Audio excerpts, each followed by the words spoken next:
going on, everybody? We are back a day earlier than everybody expected because Meow. it's Tuesday, not Wednesday.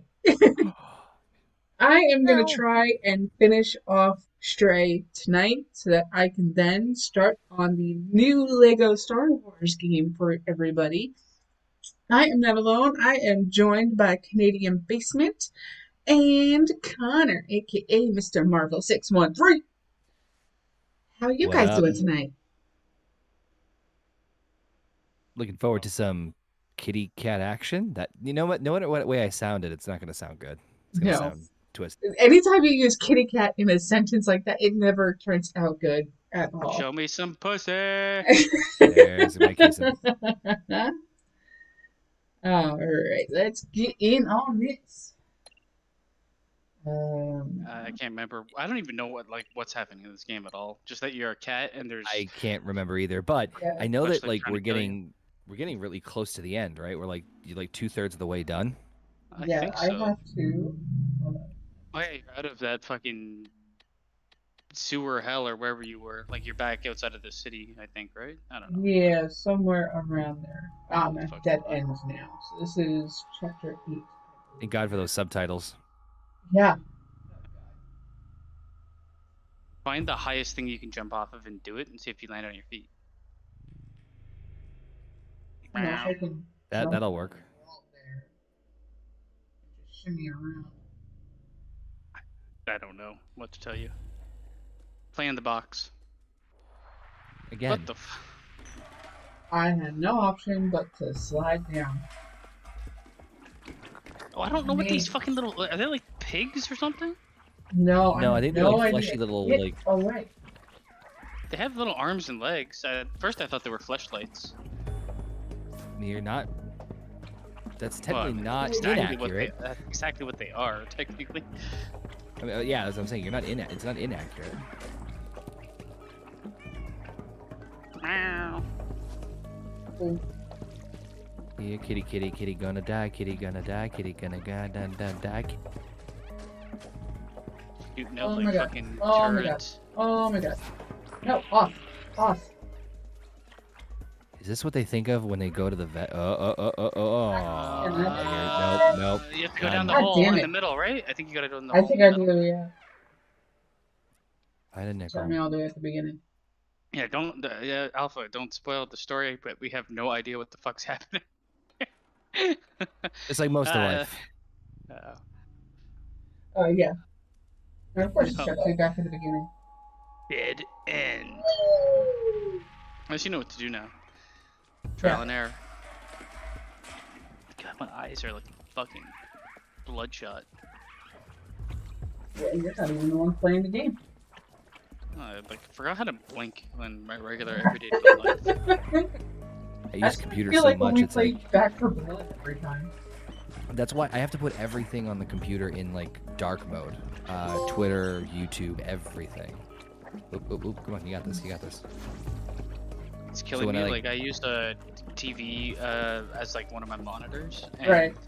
it's so fucking dynamic looking that it's blasting Fuck, into my get skull. off! Fuck! Oh, you went back down the dash. Ooh. I didn't even want to go up there. Helicopter. No. Get to the chopper.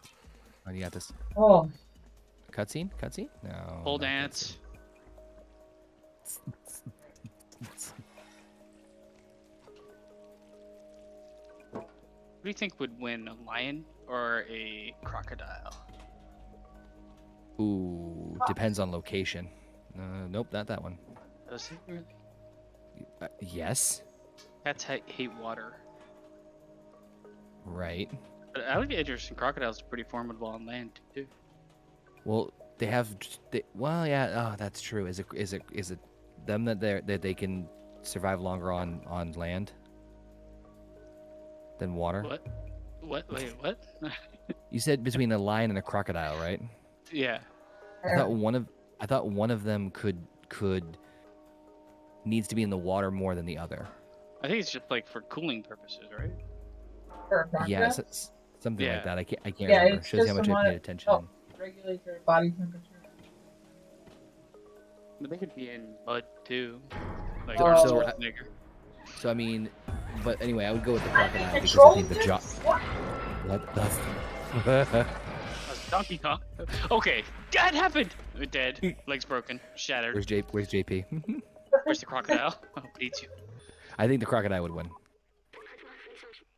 No The friggin' shit, that was a huge fall.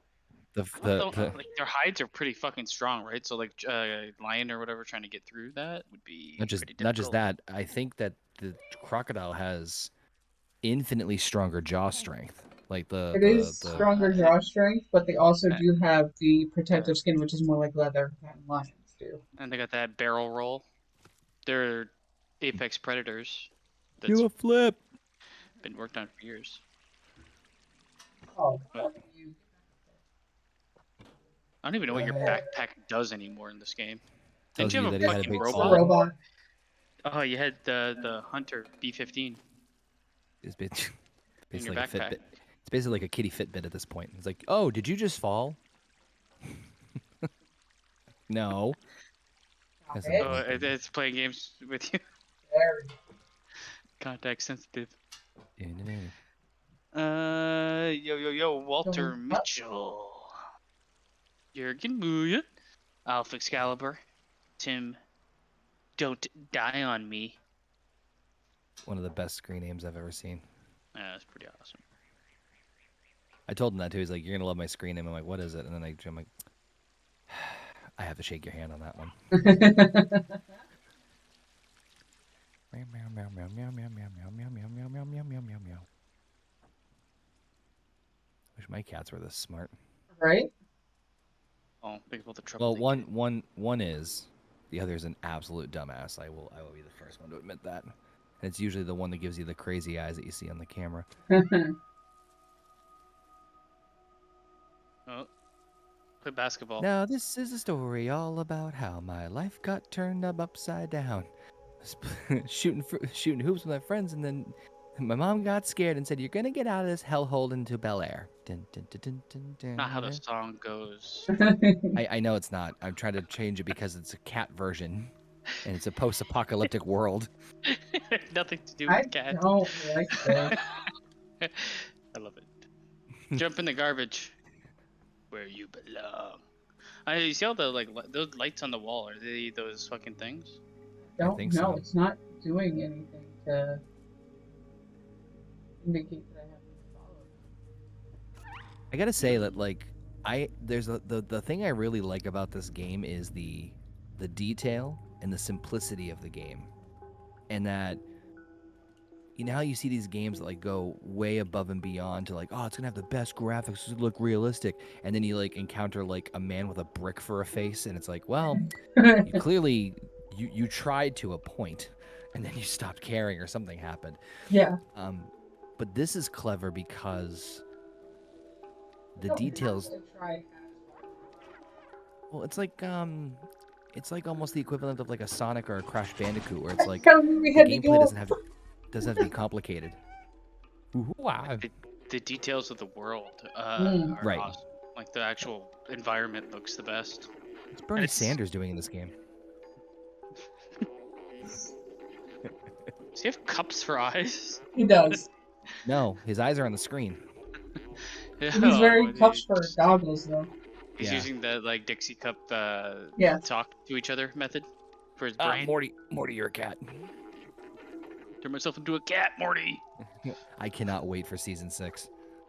Well, it's still a fun show, I mean, and it's I think sometimes it goes between being decent to being exceptionally good. But I'm it trying has dropped off a bit, I'd say, in the last couple seasons. Not Well- like to a terrible level or anything. yeah, no, I mean it's close to getting to jumping the shark, but I mean at the same point, even there, they're like, there's only so much we can do. Yeah. I think they I kind of when they got that like huge TV deal, it kind of fucked them. Yeah, I don't think they were expecting to go this long. Okay. Funny gamer wanted this game to take place in Russia. Well, I don't even know where the fuck this game takes place. It doesn't say. It just. It could be Russia. Cat Oh, City. you're right. No. Could be Uranus, you don't know. Good. It could happen on a completely different planet. That wood chair looks not comfortable at all. You scratch that. Well, it's for robots, so Is there a point in doing like? Is there secrets maybe? sometimes there is. So that's why I do it every time it pops up. Yeah, you scratch that wall. No, Yeah, it the doesn't. environment in this game looks very good. It's, it's the standout. I mean, other than that, I mean, if it didn't have like the aesthetics of the way the environment looks, I don't know if I would care I as much. probably wouldn't have either.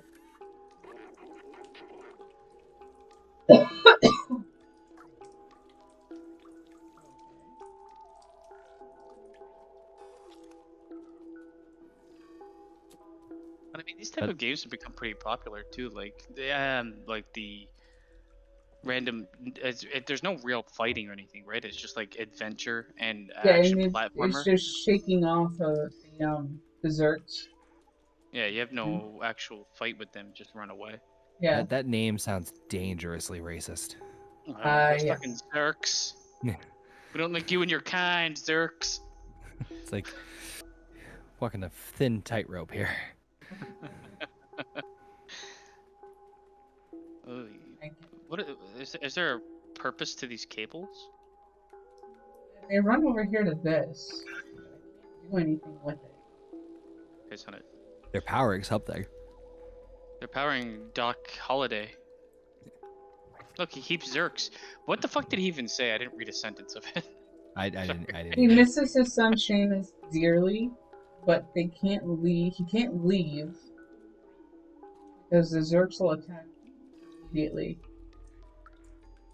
Is there something in that room that he's barring off?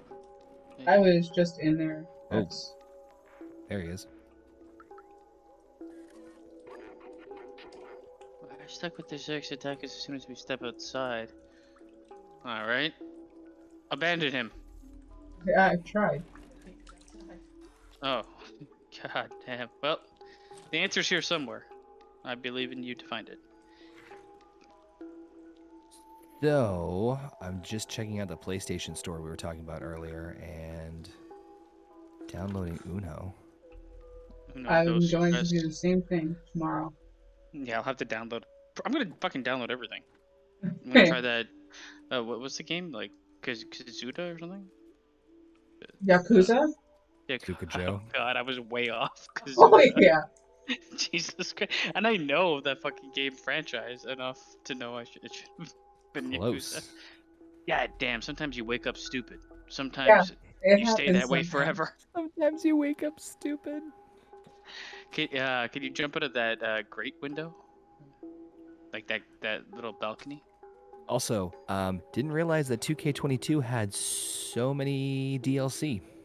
It was more than Yeah. one DLC, that's why.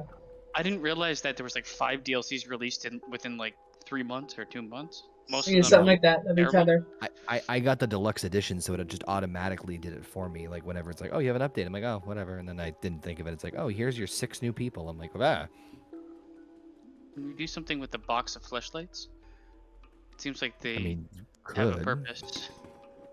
They have a purpose. Stream might get shut down, but you know, you could. You can just jump on it, and there's a knife on top. You stab him. All I can do. It was the cat. The cat stabbed him. This is where your journey ends. That's what I feel like. Jesus. No, there's gotta be somewhere to go. Let me, 9 lives, 8 lives, 7 lives. Do I need to pull up like a walkthrough guide? I can do it. I got this. If you want, I'll pull it up just in case. What the fuck's this game called again? Stray? That was fun. To a good start. It's alright, I got swear you. you can't jump out of that great window. That's weird. I can't even get up to the ledge. Not giving me anything. Stupid Mitch. Can't jump up out of here too. Jump up, Child. jump up to get down. You've literally jumped over like 3 times the height. Yeah. It's stupid. It's stupid. Basement, I know that you... Did you play around with the new Crash game? I know that was free for Oh, I a really while. want to play it. I had plans of like streaming that eventually because I never played it. It's a bitch. Yeah, I love I Crash played Bandicoot though. most of the It's levels, and it's just like, holy fucking shit, man. I was gonna say I don't remember if you guys watched me play it, but like I think I remember watching. The thing is, they all like mesh together in I know, the yeah, they Crash They do. Bandicoot do, game. yes. And I know I remember seeing you play, but I didn't know if it was this one or a different one. No, it was this But one. It was the new one. yeah, I will I'm I will definitely gonna play it. I will tell you right now.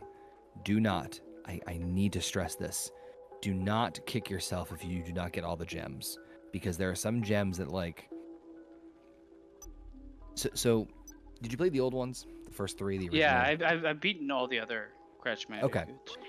So in the old game, it was crystals, gems if you broke all the boxes, and then the relics for time trials if you beat the game, if you beat the level in a certain time. This one's different. This one is there are 6 gems per level. 6. 3 of them you get by getting like I think it's like 40, 60, and 80% of the Wampa fruit, which is cool. You get another one for breaking all the boxes. There's a hidden one, and then there is one for dying less than 3 times. See, To be I know that like if you're a completionist with those games, you're basically fucked because you're gonna play them for 200 hours. which is what I I'm just looking to beat the game. right. I was a Yeah. And completionist when I was younger, but like I don't have time for that shit no more. well, I completed 2 and 3 like all the way through, and that was a little struggle towards the end. But I'm just telling you, yeah, don't do it with this one, because then you get into the inverted levels, and it's just like, and then there's like, there's so many bonus levels and bonus things and stuff like that. So if you're aiming to complete it, don't, because we won't see you for 3 years. Yeah, let me tell you right now, the time warp ones. Oh my god. All right, so Heather, I do have this up if you want some help. I may not need it. I think I Yeah, might have found it. there you go. Right at the moment. Right? Hey, be careful with that.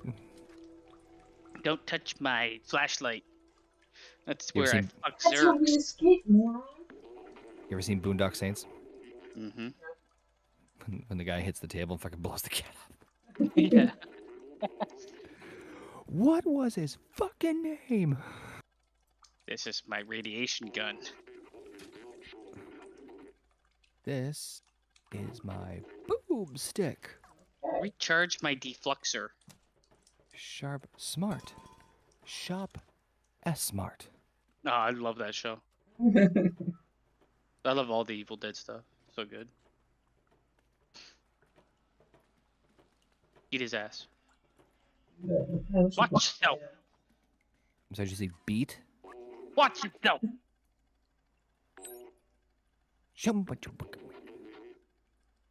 Turning on the generator will be lost, so expect some Zerks. Dirty, dirty Zerks. Those dirty fucking Zerks taking our jabs. That's what it is. I'm like, it sounds like something else, and it's like, yeah, that's what it is. Fucking racist robots. That's Those filthy Zerks clogging up our streets, taking our jabs. they took our gerbs. I'm a robot. What was I gonna? My brain wandered. I think we all have a problem with that. It's a looks daily like thing for me. the Zerks. Like they look like an infection. Like look at it. Not really helping the Yeah, race. it's really weird. They protected our country with not paying taxes. There's Zerk and tax. There's the power cords. I don't know if that's a thing you need to. I don't know how this game tells you where to go next. It was pretty obvious at the beginning, and now here we are. You can jump here to death, though. Yeah.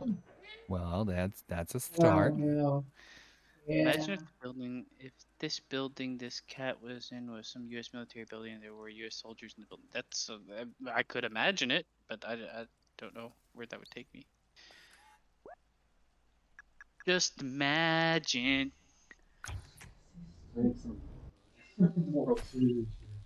Hey, what's up, JP? What up? We're fighting these filthy Zerks. Living the dream.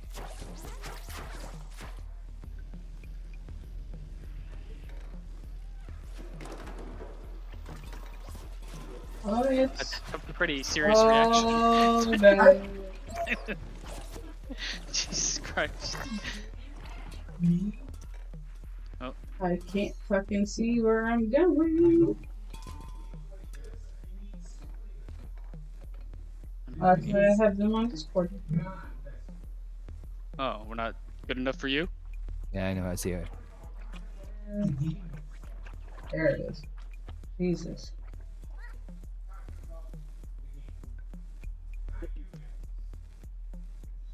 Did I just go on a giant? You would need a guide.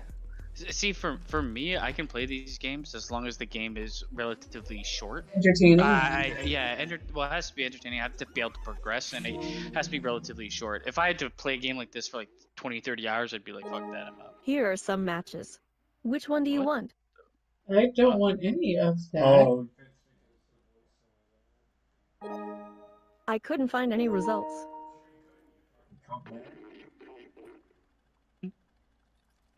You have been booted from PlayStation. Oh, Jesus Christ. I don't even fucking know what the hell that even was. And Why? the cat has a really cool backpack and a robot. Look, looks like a viewfinder. Oh, hold on. It's Doc. Doc Martin. He sells shoes. Ah, so now we got the deflexor in the drone. I think I was killing all the Zerks with the pretty purple light. Oh, you It have a weapon deflexes. finally. Ooh. Only So two-thirds of there's the game in. there's a bunch of shit just looking at the guide that we did not get. That kind of like fleshes out what the fuck is happening. But that's okay because who gives a shit? It barely gives you anything to even go off of. Yeah, That's what I was just saying. Fuck this, I'm a cat. looks like a real pet to me.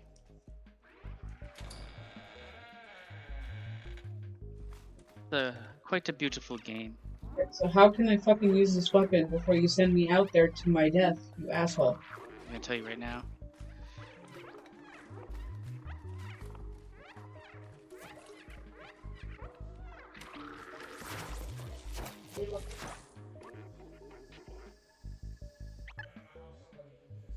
Oh, fucking close. It's the exploratory nature.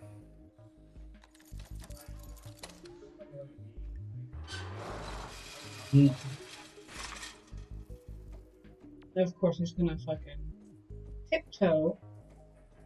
To the tulips. Yes. With me.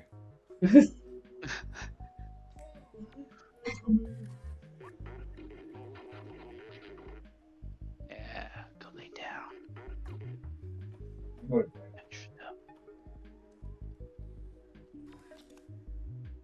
Yeah. Slowly touch yourself. Tubular. I can't touch that. I'm a cat. How many times I say that in a week? Wow. Ow. Uh-oh. There's puzzles afoot. Do I have to roll you the other way? Where are you supposed to even go? I think I'm supposed to go up. Yeah, I can't.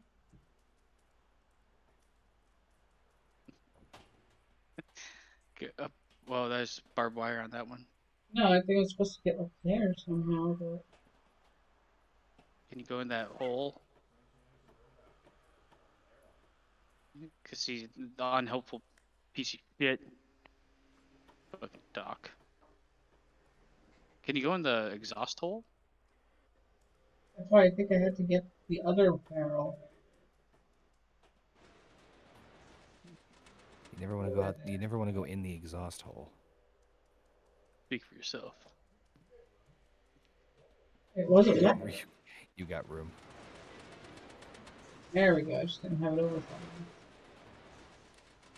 My exhaust hole, girl.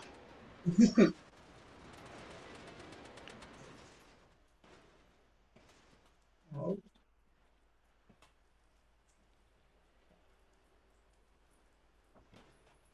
Oh God, it's covered. Oh, no. No. Wait, what's that to the left? Yeah, To the that's where I left. gotta go. To the left. To the left. Itchy legs.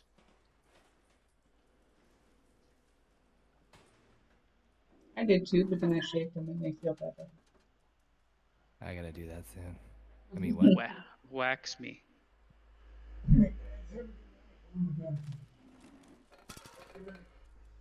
Good night, JP. Nighty night.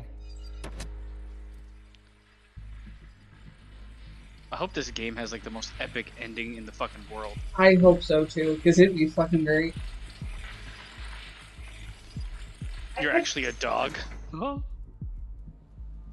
That would be I hilarious. don't like how the music just changed. Mark my wolf. I get those some sick beats. Oh, it has a charging time. Let's see that. It overheats.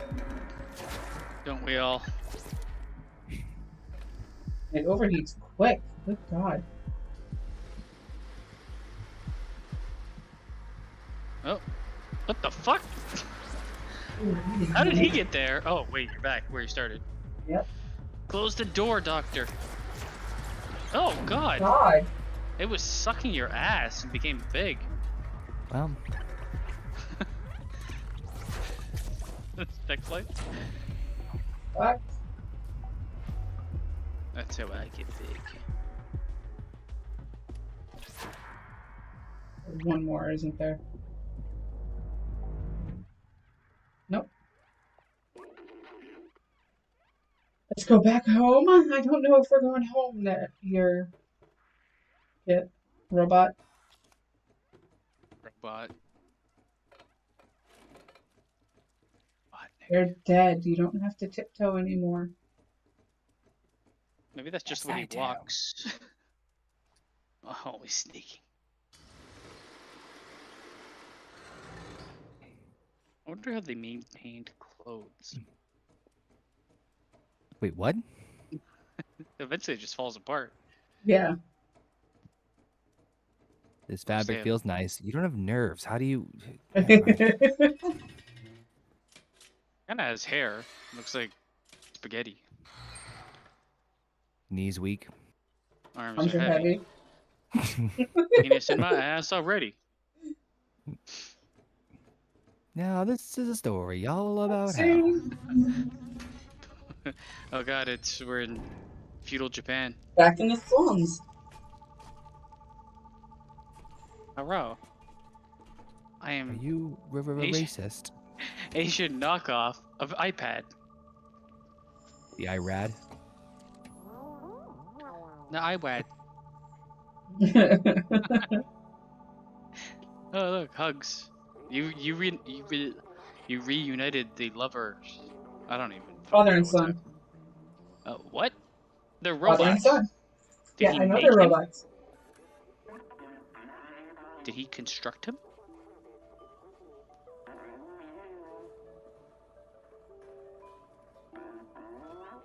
I've been waiting for you by the sewers. Not Momo.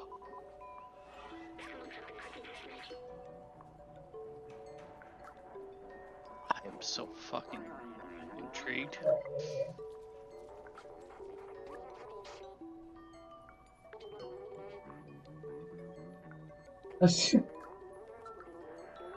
What if the Zerks are secretly what's left of humans? We just all It turned would into not- fleshlights. It would not surprise me if that's what happened. Yeah, makes a lot of sense. It really. What? It does. Just saying for I'm just saying from personal experience, it would make a lot of sense. You're new to a fleshlight. In some ways, it's what I've been all along. Momo's been waiting over by the sewer. We gotta go down to go back up. Metaphor for life. Yep. Gotta go forward. Is that Go Momo? backward. No, it's Benzu.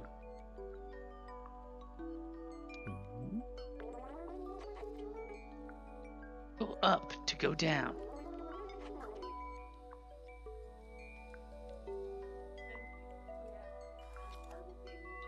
I think we've done everything here. Didn't want to. You have to go into the sewers and find Momo. Yep, Give me some Mo. Momo. Give me some Mo. Samoa.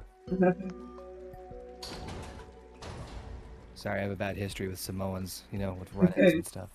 And chairs. Boa Samoa Joe. Hey. This place is kind of. I remember this place. They ran through this place. Oh, look, he's got a boat. He's gonna take you into the Undercity. Oh, bro. Oh, now we gotta find Zabaltzer. Hell of a name. Zabaltzer? Yeah. Yep. Alright. Go on this beautiful journey.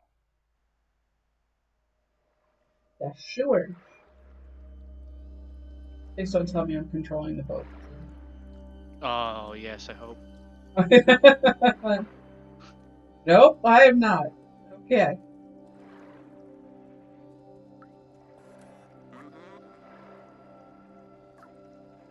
That's all you're gonna say. It would be an amazing adventure.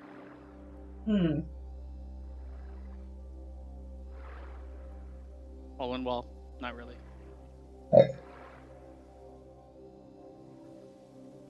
They went into massive detail with a lot of this, and I give them a lot of credit. Yeah, visually the game is stunning. Ooh.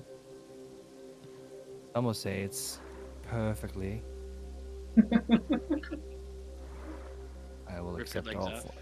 Yep. A slow movie pan.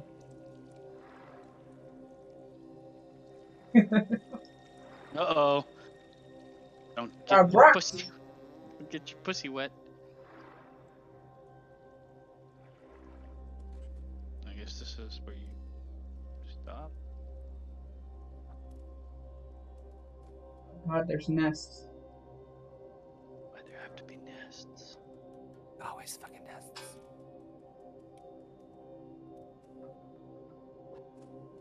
Why is that though? With every creature sci-fi movie or game, there's always a fucking nest. Insects are Look at creepy that. as shit. And if they were large, it'd be fucking unbelievably destructive to us.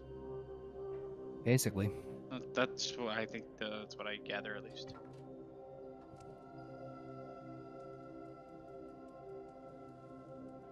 Huh. Of course, where I need to go is right there. You blast the nest with your UV lights.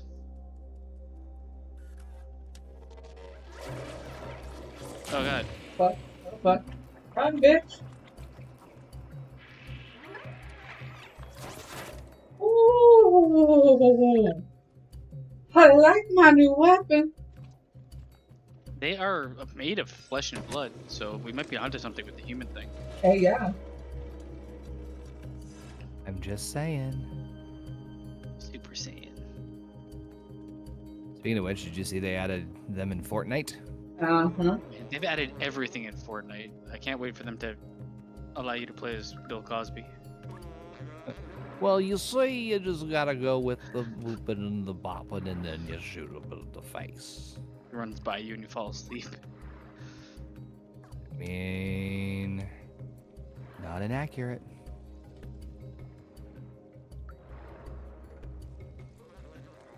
Deepest, darkest depths of hell. Hey, oh. Oh, the Zergs are coming for you. Zerks or Zergs? Zerks. A KS. Where are you taking me, Momo? Yes. Because going over towards the bright light right over here. Kinda sounds like a good idea.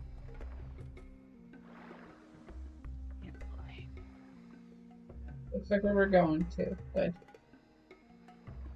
No, instead of a blue screen of death, we got a red screen of death over there.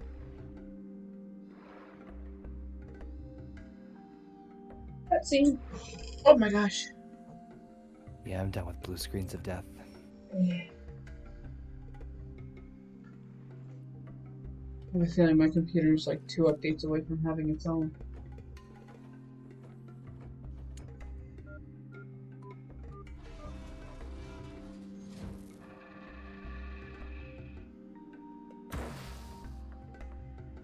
Making so much noise, Momo. I guess it's jammed. Stifle yourself, you're supposed to be incognitus. What the fuck? You know what he said? You know what he just sounded like? Those fucking toys that you get at the toy store, like the ones that you like, they're on a stick and you just shake them up and down. They're like, what? What? Those fucking things. There's no name for them. I don't know what the fuck they're called, but you just like. They're just a noise maker. I remember years ago being at a cottage, and we had like edibles, weed brownies. We had 2 of those, and one of my friends was like, for an hour, we were like going fucking back and forth with them like lightsabers, and then he ended up just hitting his head at the wall. It was like incredible. The end. Well, I mean, when you're high as fuck, that sound and the motion, because it also like lit up when you moved it back and forth. It had like a little light and whatever the orb was that traveled between the 2 poles. Fucking mind blowing. Yeah. Yeah, that fucking shit. Amazing. Yeah, you are entering like fucking fleshy rectum. That sounds like a great name for a bar. Fleshy rectum. We're the shit. Rectum nearly killed him. Get rectumed. At the fleshy rectum. Well, that's a fucking Christ. Blobs. We got blobs.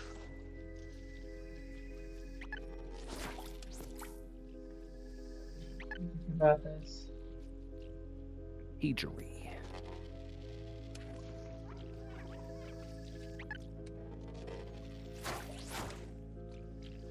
Basement. I heard that there was some crazy woman who like went on the news and she claimed that she is the new Prime Minister of Canada. Who? What? Yeah, I heard about it. I'll have to pull up the name and I'll give me a minute. I'll pull up the name in a little bit. But I'm like, oh, I wonder if Basement's heard about this. But she like got like this like massive social media following, and she's like, oh, Queen Elizabeth appointed me the Prime Minister of Canada, and she's dead. It's like, no. No. Whoa. Unless she just saying this. She said it's all on. I don't know if it was online, but I'll find out her name in a minute.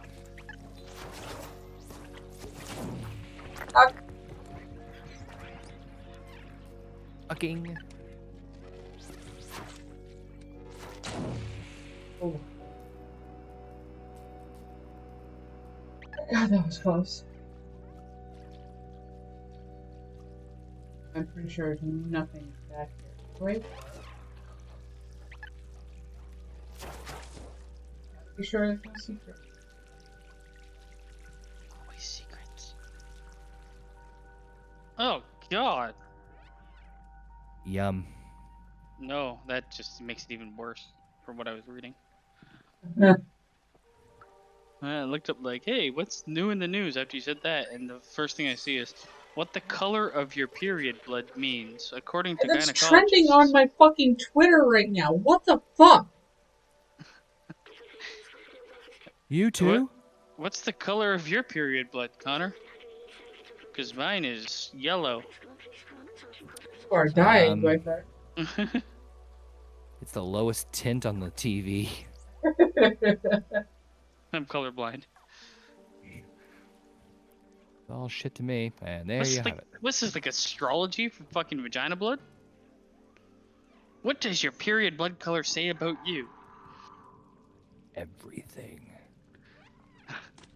It's a privilege that should go on. Very weird fucking. Hold on. What does this even mean?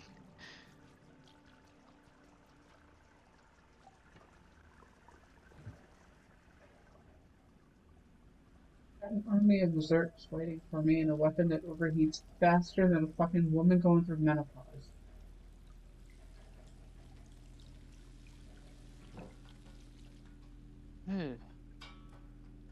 What? What? I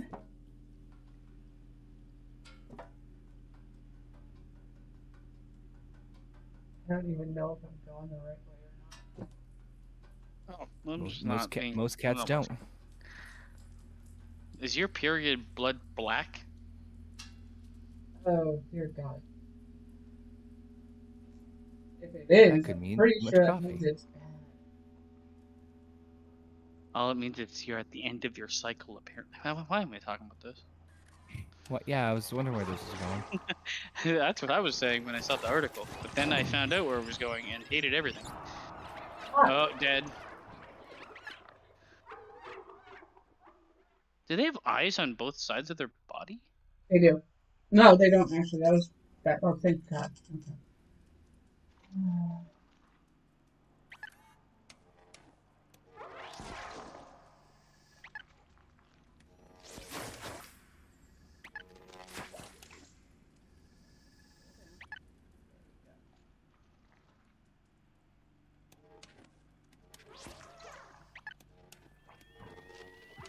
Oh, shit.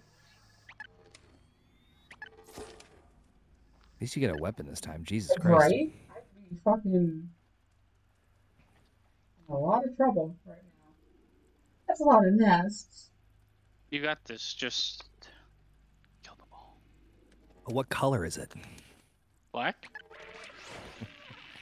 Still colorblind.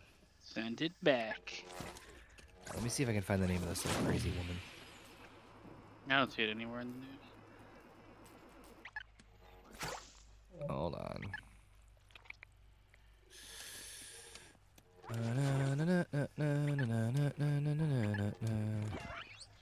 Zach Braff looks like, you know how like you get those character drawings?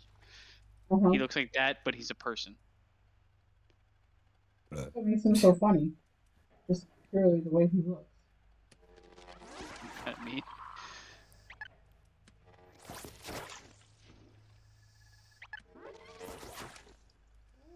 Ooh. Black. Queen Commander in Chief. Wow. Romana Didulo. I have no idea who this person is. It's Queen of Jason Dedulo. She's Queen of Canada, apparently. Or she claims to be, and apparently is associated with QAnon, whatever the fuck it's called. Like canon QAnon? shit? Yeah, QAnon. Yeah, whatever, yeah. Yep. Alright, so she's just batshit crazy. Yep. She's Queen of Canada. Canada doesn't have queens and kings. Is it getting Our true king calm? is English and queen. Because we're part of the monarchy. For some fucking Yes, stupid reason. Queen. Yes, Queen. Swell up before they die with this light. Just like people. I was just gonna say that. God damn it. Oh god, we're onto something. Or people. Or people sacks. You're genociding them. Okay? Yeah, Heather? So kind of have to survive. what if they were all named? What if they were all named Hacky? Hacky sacks? Yeah, you laugh, you son of a bitch. I hate you. Speak. God. I hate you speak. It's just great because I was completely quiet, and you're like, go now. The worst part is your face didn't change. So I don't know if you I were know. fucking with me or just fucking with yourself. A little bit from column A and a little bit from column B. The secret nobody will ever know. The truth. Oh, this is the corner of death. It's the best way to do it right now. What if they all have names? They do all have names. They're Zerks. Okay, that's just fully racist. Okay, Really is. I know. For cats. The last 4. Jerk off. Zerk-off.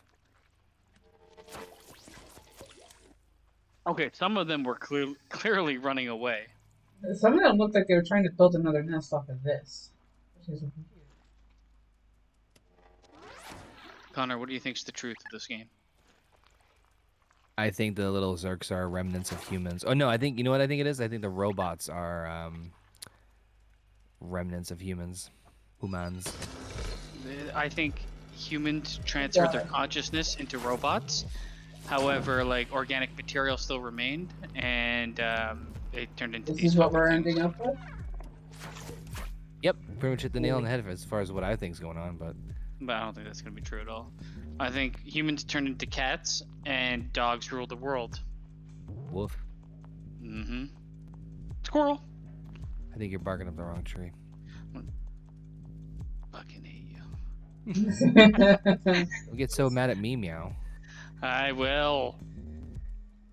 Hey, Basement, did you know you can't say homeowner without meow? Homeowner. I didn't meow. Meow.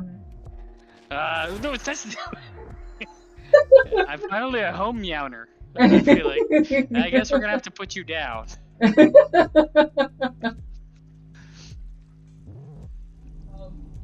Oh, earthquake. You're gonna fight the biggest Zerk. There's What if there's eyeball. a giant Zerk? Oh, it is eyeballs. So people became wall? What? It all makes sense now. People became wall. It makes fun as I mean, it makes sense about as much as anything else right now. So Why do they suck on your ass? oh, we're No. playing ass sucking the game. That's how you get the soul of a cat stuck on its ass. Do anything to the Why, eyeballs? why are the eyeballs all high as shit? No. Don't like it.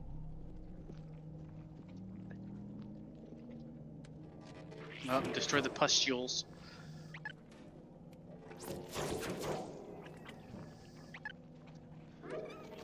Reflexes, bitch! Also, a UV light? What is this? Like a black light kills them? I don't know. It seems like it is, but at the same time doesn't. Like for a cat, it never uses its fucking claws to attack anything for some No, reason. it just scratches the walls with it, which is typical cat behavior. And cats, Fucking I had cat. multiple cats, and they fucking attacked me with their claws. Took petting them, and all of a sudden it's like, I think I'm done getting petted. Time to attack for some Yeah. stupid reason. I kind of crack up at that shit though. No, claws are sharp as shit. I was to say the randomness of them. I'm like slightly allergic to cats too, so like when I get scratched by one, it like swells up. Yep, same Oh here. shit. Right, that's weird. What? At a certain point, stop following me and just explode on their own. Maybe Huh. they have Extremely limited lifespan. range. Nope. Your theory's wrong. No. I think it's your light that's exploding them. Light's actually making Whoa. Ugh. It's a defluxer. You Or know, like for that. all your defluxing needs. Deflux off. I think they're all dead. Go back where Welcome to the hallway of eyeballs. in Earthquakes.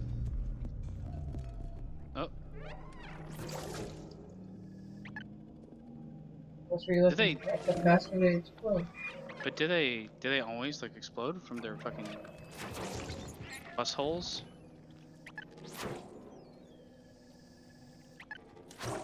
I don't know if they're all exploding from the pus holes, but I know the earthquakes. 90% of the stream is fucking make-believe words. Yes, it is. Nothing Watch wrong out with for the that. Zerks in their pus holes.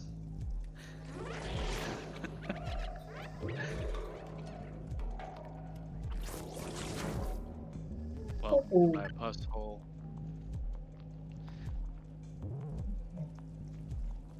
I'm being watched very closely. Where they The come dirty from. Zerks. Oh, those fucking eyeballs.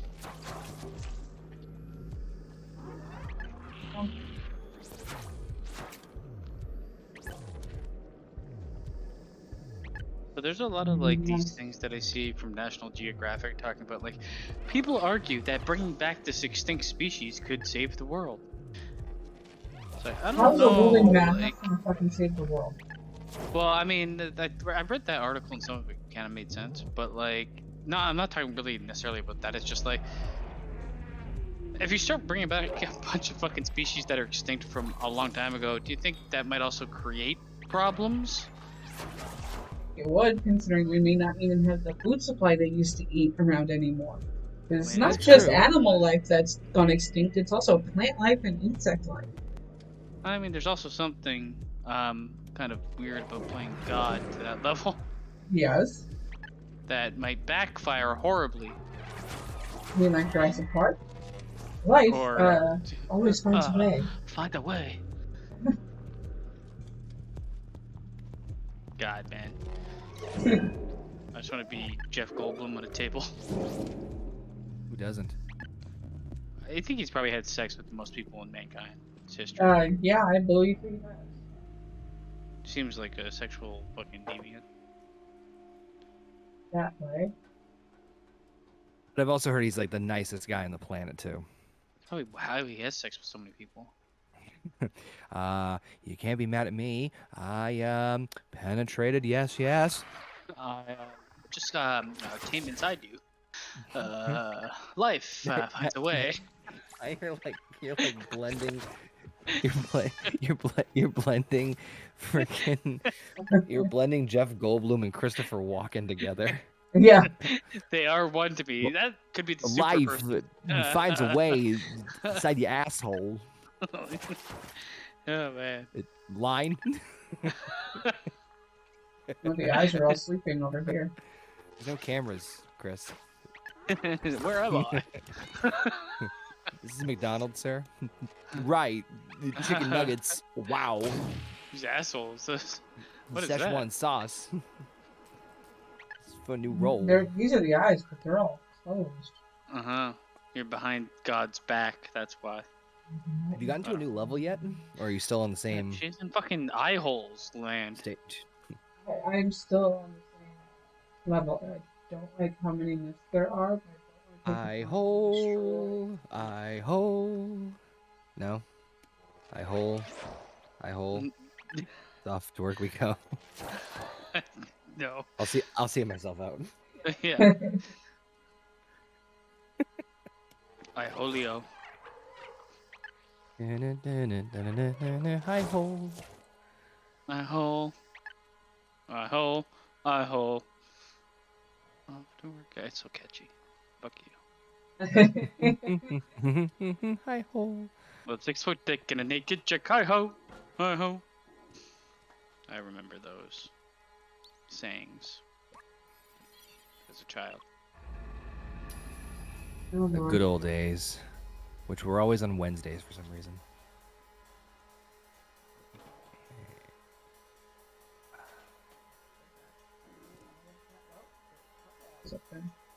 You're opening the eyes. They're awakening, They are. and now they're That's watching. how I look before I have my coffee. Oh, it's dilated pupils. They're sending zerks at you. Yeah. Zerk off, bro. Oh, they're regrowing nests, I think. You gotta get the fuck out of here. Oh, yeah, you Oh, gotta yeah, you're in death prison. You're zerked. Wasn't the Dirks what they were called in Fifth Element? If so, Maybe you're right about that. you suck. Fall in the water. I gotta get to the other side now. These fucking Zerkistanis. Okay. Fuck you! Okay. Well, it's like now it's getting a little too. Yeah, where do you draw the line? Heather, you racist. I did not say that. She thought it. No, you're gonna get zerked.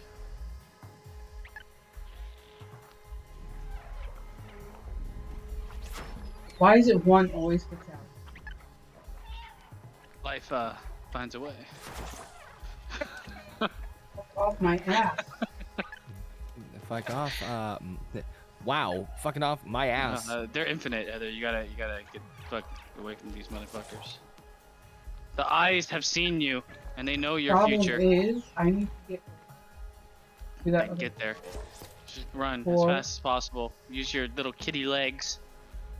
I'll call you Mittens, and then I will drown you with the rest. No, Bino Namekian. Kill it like the rest. No. Sir, actually, I think he's a human from Earth. Oh. Kill it like the rest. Oh, he was so good. There's Uh-oh. an arrow.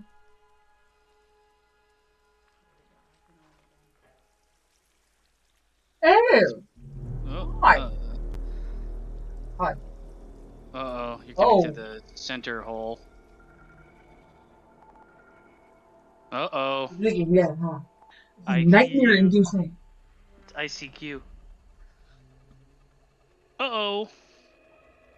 Oh, shit. Why does it have a mouth? You know why. Yeah, we all know why. Yep. Uh-oh. Here they come. Please alert me. Blah, blah, blah, blah. He's like, oh my god, they're Please eating my help. pussy. Wake up. Almost got me killed. No, well, it's saving you right now. Oh, see? Oh, no, you're having tremors. Oh, yeah, it broke Ah. your fucking sex device. Let's just run for the future. I am trying. Run so fast though. God, you should have never came here. I had no choice.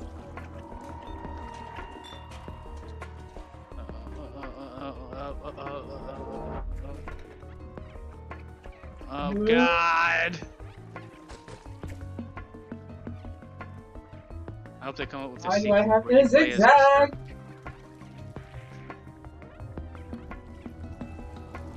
Dirks were oppressed. Fuck, I jumped! God, blobular! I jumped! What the fuck? Just keep running, running, and running, running. Oh. Made it by a kitty whisker. Oh, man, just by my pussy hairs. Meow. Eat it. Oh man, your fucking robot's dead. Oh, never mind. That's how things work.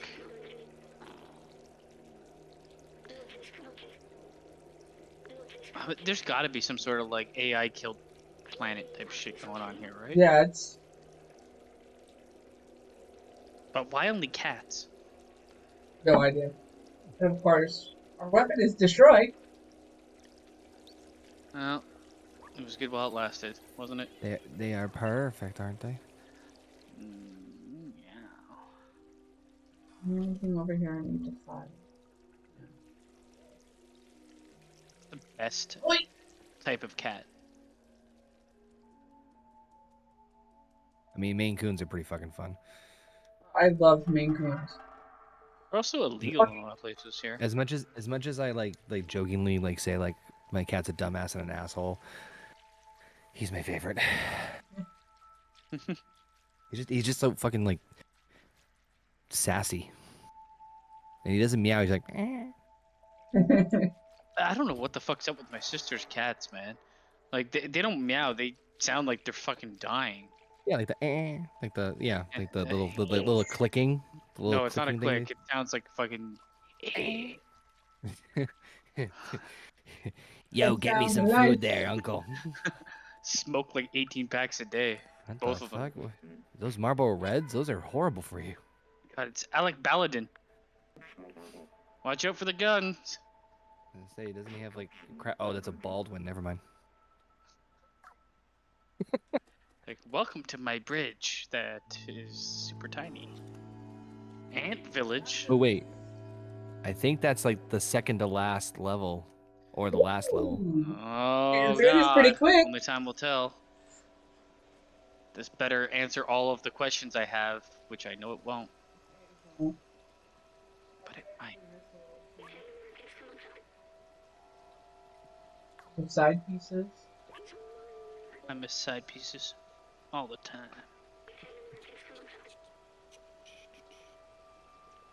What was he doing?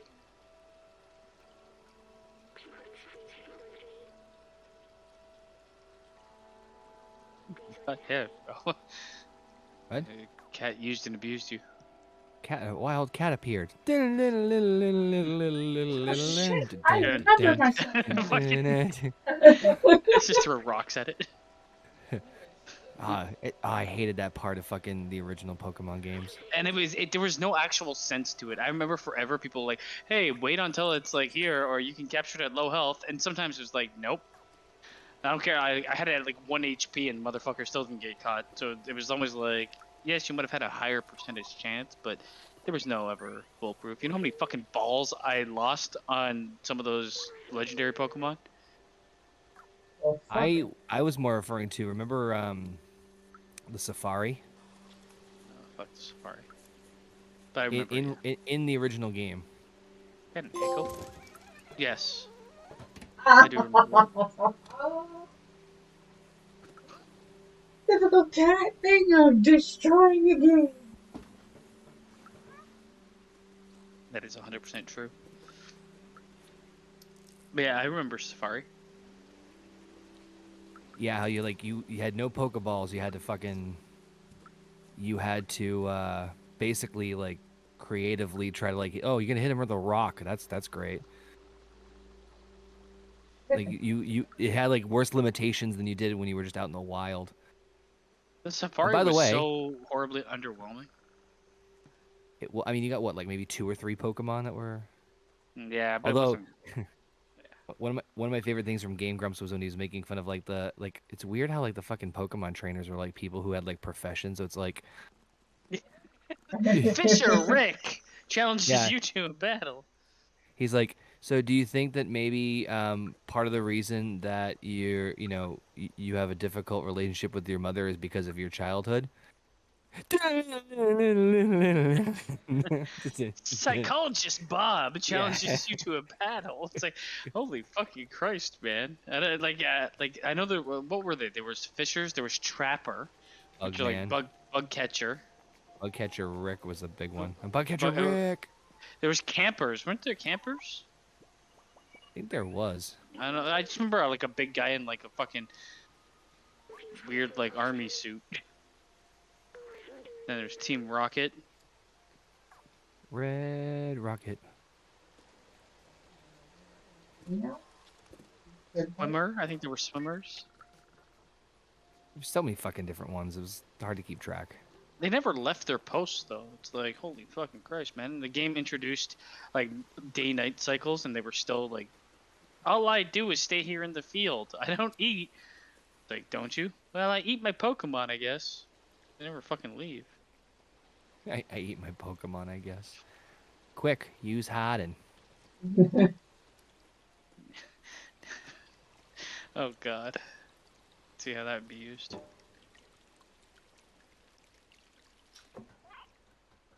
I'm gonna sit on my Metapod.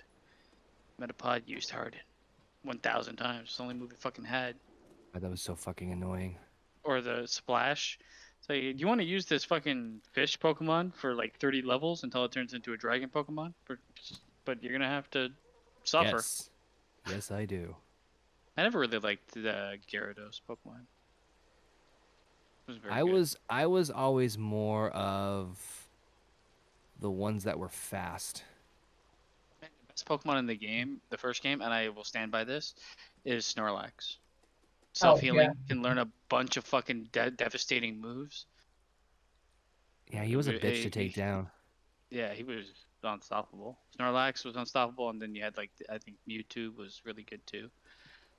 It's funny because you could find like one or two really tough motherfuckers in your field, meaning like in like a there was a badass fire type, there was a badass like a couple of like really strong fucking like fire, grass, whatever. I always did well with either Bulbasaur or um, Squirtle as my starter. I usually used Squirtle as my starter. I started with Charmander when I first played. And Second, I was think I never used Squirtle. well. You want to hear my really stupid reason? I used Ivysaur or Bulbasaur for my starter most of the time was because I knew the first two gyms were grass had an advantage over them. Yeah, but I mean the other thing too is like you do go through. I don't know if I like forgive me if I'm wrong, but from what I recall, you go through like areas where you can pick up a couple like bug and grass Pokemon Oh or yeah, bug Pokemon with grass moves. Um, I didn't like this was an era where I fucking no online or anything like that, so it was just like I chose the Pokemon that I thought were cool, and then I I don't. eventually chose the Pokemon that I knew that I could learn some fucking ridiculous moves. And then you got a Game Shark. I did have a Game Shark at one point. I remember the Missing Go or whatever that fucking Missing stupid. no. Yep. Yeah, I remember that too. It's like, man, you can get the secret Pokemon, fill out your Pokedex. It's like, okay, game crashed. Oh, that's always Yeah, fun. it was always a 50-50 crapshoot. That's right. But it's so surprising because that game was like revolutionary at its time and Creative. It was new. never changed. Right. It's like they literally kept releasing the same game for the next like 30 years. Someone said like the original Red and Blue and Yellow to an extent Pokemon games, and it's not like he was insulting it, but he was explaining like what you just said, like the simplicity. Well, the relative somewhat simplicity of it is like it's really not that much of a step up graphics wise from Snake. It's like It really isn't, to be yeah, you're honest. right. I mean, it's so like heavily pixelated. Even like the character models are like you can see each pixel. But you didn't need that. Kid, you're fucking. You By the way, didn't. all the Pokemon were fatter back then. Did you Yeah, notice? If you look yeah, at the they were all original like, concept art, they were all fatter. but also like I found that they lended themselves to a bit more like version of reality where like they before they Yeah. evolved they were fatter. Like Listen, like nothing's wrong with that. child. I prefer a little junk in my trunk when it comes from Pokemon. You know what I'm saying? But yeah, no. And people are But like, what does Pikachu evolve into? And they're like, oh, here it is. I'm like, oh god, no. Wasn't a fan of the Raichu Raichu. evolution. And then they had like another offshoot eventually at some point. It was like an alternate to Pikachu, like a baby version or something. Pichu, Yeah, there we go. Manchu. I never understood. They were all like fucking Groots. Yep. Where they just said their name 1,000 times, and it's like, Correct. oh man, I get you. So my question was, did Ash have to learn the language for each individual one, or is Pokemon just a language in and of itself? I would like to think the Pokedex somehow helped with that. I think there was a Fuck. translator in the Pokedex, if I remember right. It's me, Professor Weed. Wasn't there one that was like high all the time too in one of them? There's a lot of things that happened in that show / game. I've never seen the like. I mean, maybe I'm just confusing the like. I can't remember what it was called, but like when YouTube channel or website did like their own take on it with Pokemon, and it was fucking hilarious. Where he tried to like take over the world, and it was terrible to all his Pokemon. Yeah. Yeah. I can't remember what it was called though.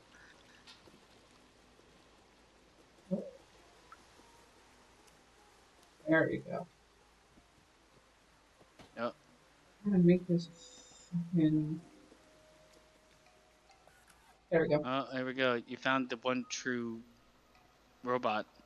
He was plugged into everything. Vis-a-vis. Well, God.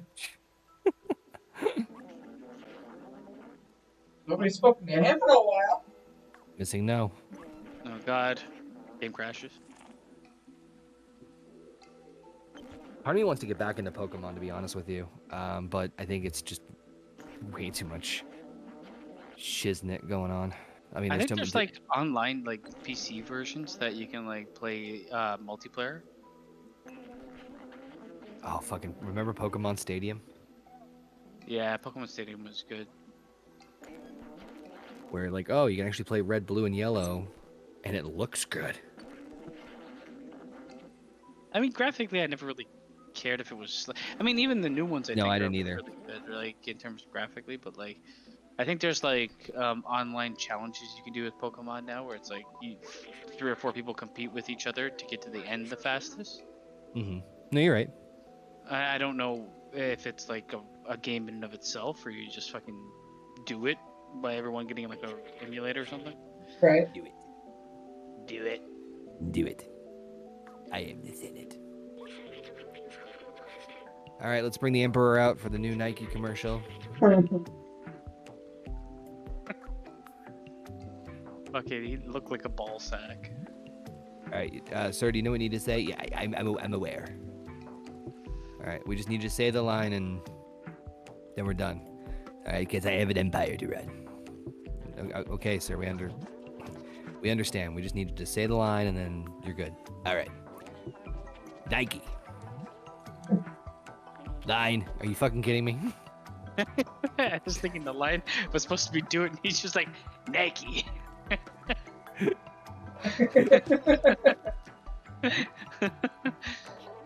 Hey, it's Nico. Yeah, I have a The feeling if robot, we the get top a, hat.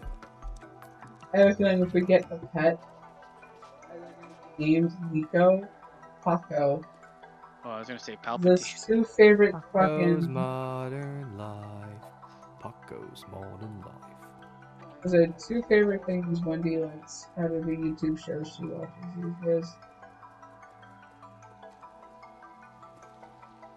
What are you supposed to do right now? Trying to get back down so that I can go remember that one thing that it showed. Do I you could remember. Circle.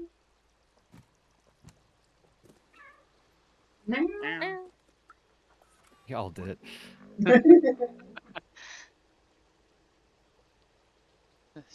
Meow mix, please deliver These nuts. on your Got face. Got These him. nuts in my pants. My biggest worry, well, not my biggest worry, but one of my worries about getting older is eventually I know I'm always going to have to account for my nuts when I sit down. And that's going to be a dangerous game. And even now sometimes. Jump up there. Yeah. Nutty. I mean, low hangers. Happens to the best of us. Well, men. Well, you can't say that with utmost certainty anymore, Connor. I know. Not these days. Different times. Different times. Can't we all have bowls? You can get along. No. You know what pissed me off? Fucking, what's that Tom Hanks movie where where he's on an island? Castaway. You know what fucking pissed me off about that movie? Oh, I was gonna say Forrest Gump, but go ahead. It's so like, first of all, if I was castaway on an island, I wouldn't save a fucking package I'm sorry. I don't care. It's storytelling. It's like, yeah, but you have to admit the fact that it makes no sense. He could have had like a fucking GPS phone in that package, or a satellite phone, and could have saved himself from being on that That's fucking just island for 1 trillion years. Imagine that. That's the way I would have ended that. He opens up the package. It's a satellite phone, fully charged. Fuck that movie. goddamn. But it's AT&T, so he gets no signal anyway. Satellite. No. I don't even know who makes a Actually, satellite phone. to be honest with you, there's a couple of scenes from that movie that I really, really liked. I think one of my favorite ones is a very subtle one that I don't think anybody really talks about. It's when he's back, he gets found and he's rescued, and they have this big meal for him, and they have this big spread for him, right, for him to come back and everything. And he picks up one of those Bic lighters, and he just hits a button and he has fire. And the duality of like how long it took him. To kind of get to that point, yeah. Yeah, and it just, I don't know, something about that just made me like simple shit like that sometimes in movies and shows can be so powerful if they do it right. Don't get me wrong, the movie it's a good movie. Like they do a lot, right? It's just like I don't believe anybody would be stranded on an island for how long was he there? Like 20 years or something? He was there for a long time. I don't think it was that long. Was it? Well, he was no, it probably wasn't 20 years, but he was there for a long time. Maybe 5 years, so 10 years. 4. 4 years. Yep. Even 4 years. You think he would last 4 years without opening that package? No. No. That package is getting opened day one. Yes. But I No, I know it symbolizes like the hope he has to continue going. Like, you know, there is Back to like yeah. meaning to it. Yes, it's just like, come on. I would have loved if he did take it back and it ended up being a fucking satellite phone. Oh, I would have fucking died And he'd laughing. be like, God damn it. That was the type of movie. Like a Tales from the Crypt kind of ending where it's like irony. He opens it up and it's a full fucking yacht somehow. It's a Family Guy. We should have It can't even charged. be a We should. boat. The mystery box could be anything. It can even be a boat. You know how much we wanted one of those? Man, I've said this. I'm almost certain I've said this to you guys before, but like early Family Guy, early So good, Simpsons yeah. was so fucking good. Like it's criminal how good some of that stuff was in the early days. But you know what? Like all of these like shows that are like, I guess comedic like cartoons are excellent for like anywhere between 3 and 5 years. All of them go to hell from there. that are like successful have 3 to 5 years of greatness until they start going bad. I don't know if any one of them is better, like had more like longevity than that in terms of keeping up. I feel like Simpsons had the longest good run. They have like 6, 7, 8 years. I would say a little bit more than that. I'd say like, actually no, you might be in the right ballpark. I mean, I think I was remembering it was like somewhere around like the 10th season. It was like, woof, okay. Well, It's now like I think Simpsons really took off in like I'm gonna say third, maybe even second. The first season, no, but probably the third season, 3 to 8, 3 to 9. We're good. So they're on season 34 Gonna now, get a 3 so- 3 to 9, 3 to 8, 3 to 9. Hey, $5. 3 to 9, baby. 3 to 9. I don't know what the fuck's happening anymore in this game. There was I am gonna try to climb back up now. Try to get to Aunt Clementine. I can't remember how to do that. Jenny always be my girl. Jenny. Like, remember it was like on the Castaway Island? Wilson. My name is Voight, dumbass.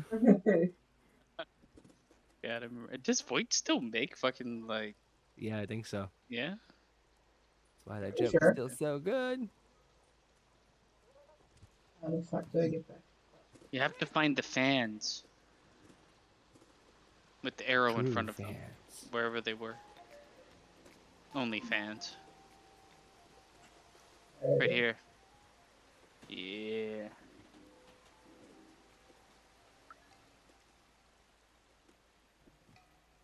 It's all coming together. One can hope. It's like OnlyFans. Wait, what? I didn't say nothing. I blanked out. We hear everything. Constantly listening. God, I'd love to hear what you guys hear.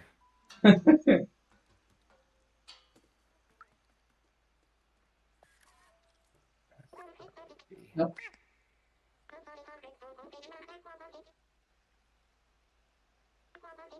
Want to know the truth behind this game? Tell me or die. Oh, well, I can read that. I got.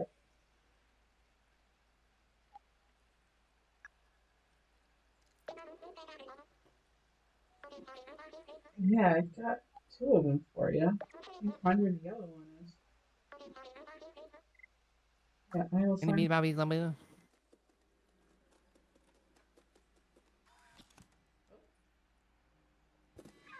That has to go far.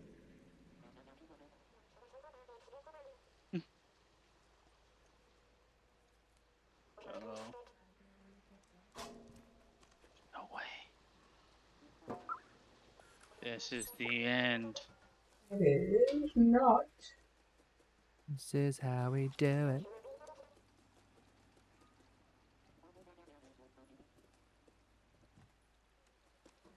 Plant lady.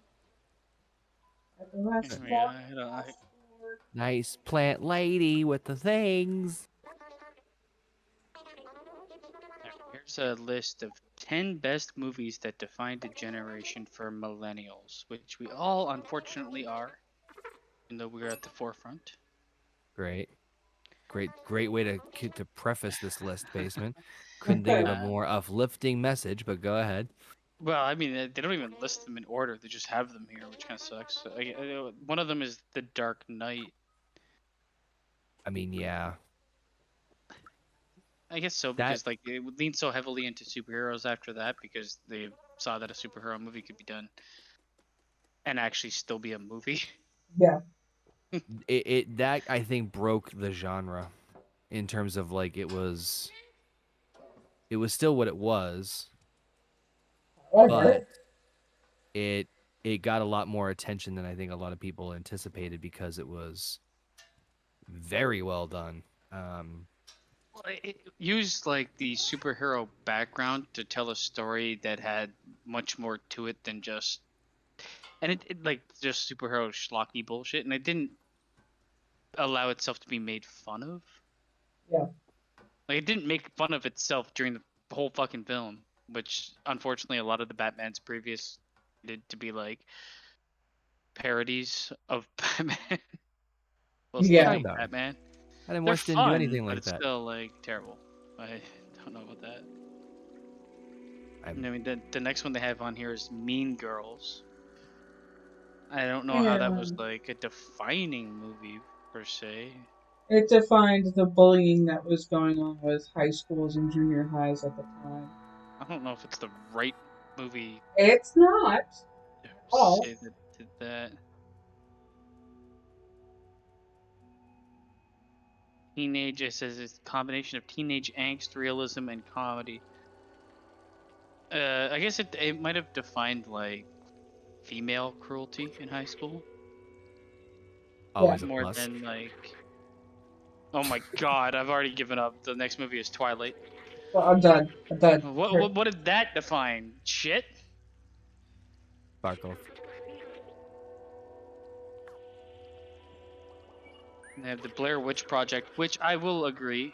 I think it defined a complete genre of movie. Yeah, I'll go with that. Like it basically created those like found footage movies that are relatively cheap to make and ranked in a lot of money, especially for like the horror genre.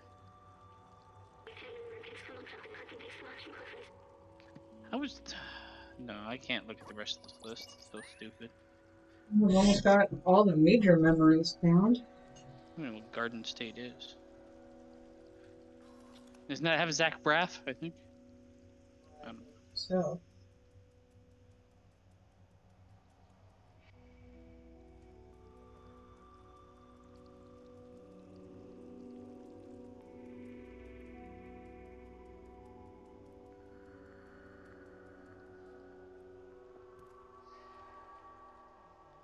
here. No.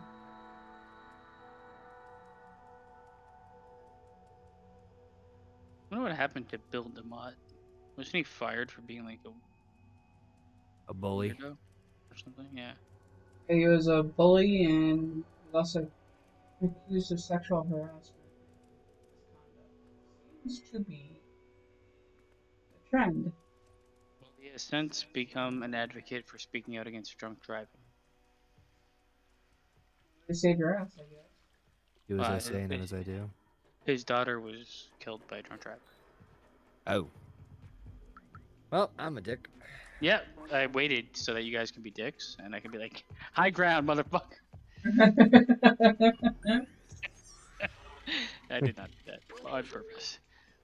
I have the high ground, Anakin.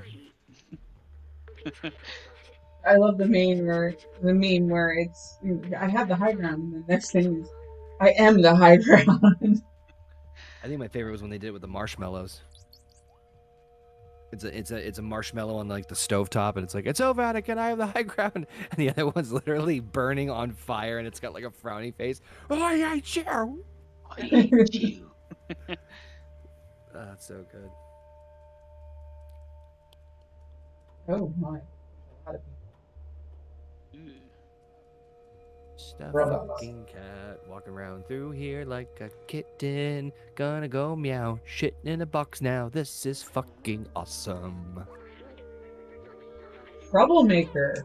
Interesting.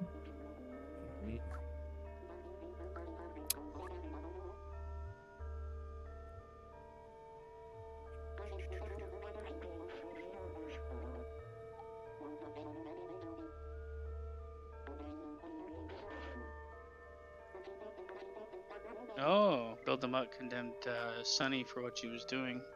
I mean, Sunny's like just a train wreck, and honestly, I don't understand how she's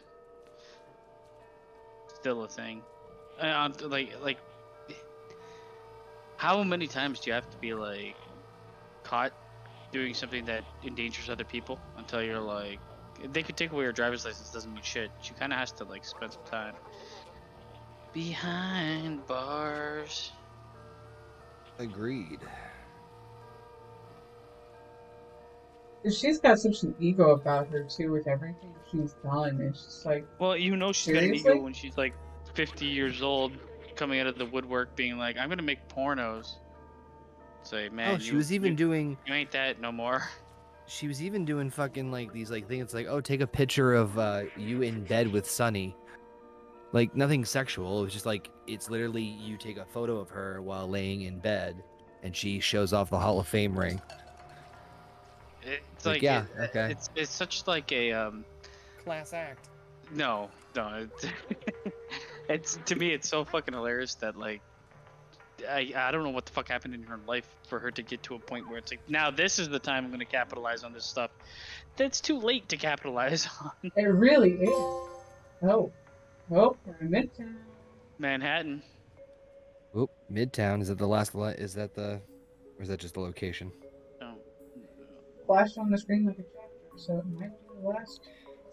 No, see you've here. got 3 more chapters. Midtown, and 2 more after that.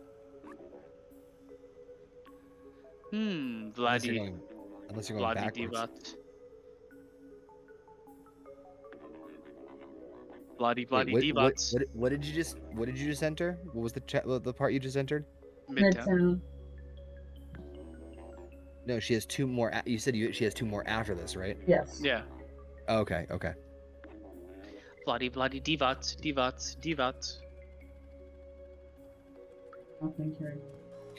So I didn't watch Raw or SmackDown this week, but I did hear that they actually put some fucking effort into the U.S. and Intercontinental Championships.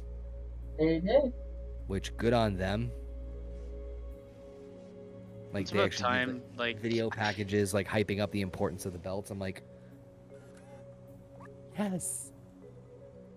So if Finally. you see that same video package on Friday for the Intercontinental title, you'll know why. For my show. I'm gonna have Kevin Owens just stare at people for hours on end. It's his new gimmick. He's Dexter Loomis. I am the one who stares. We freaking wrestle. Oh, he said it. He said a bad word, Vince. He said a bad word with his wrestle. I mean, it's surprising, like how, like I'm gonna say, like things have changed in wrestling, at least in WWE, way quicker than I thought they would in terms of like how, in terms of like build and storyline stuff that they've kind of focused on and bringing back people and setting up things and having people go, let them a bit more loose on promo packages. It's like we all kind of knew that like the Iron Fist of Vince was definitely holding back certain people and certain things. But I don't know Yeah. if it's now. I'm still yet to see if it's for benefit of detriment, depending on finances. Well, you know, yeah, that's gonna be the ultimate.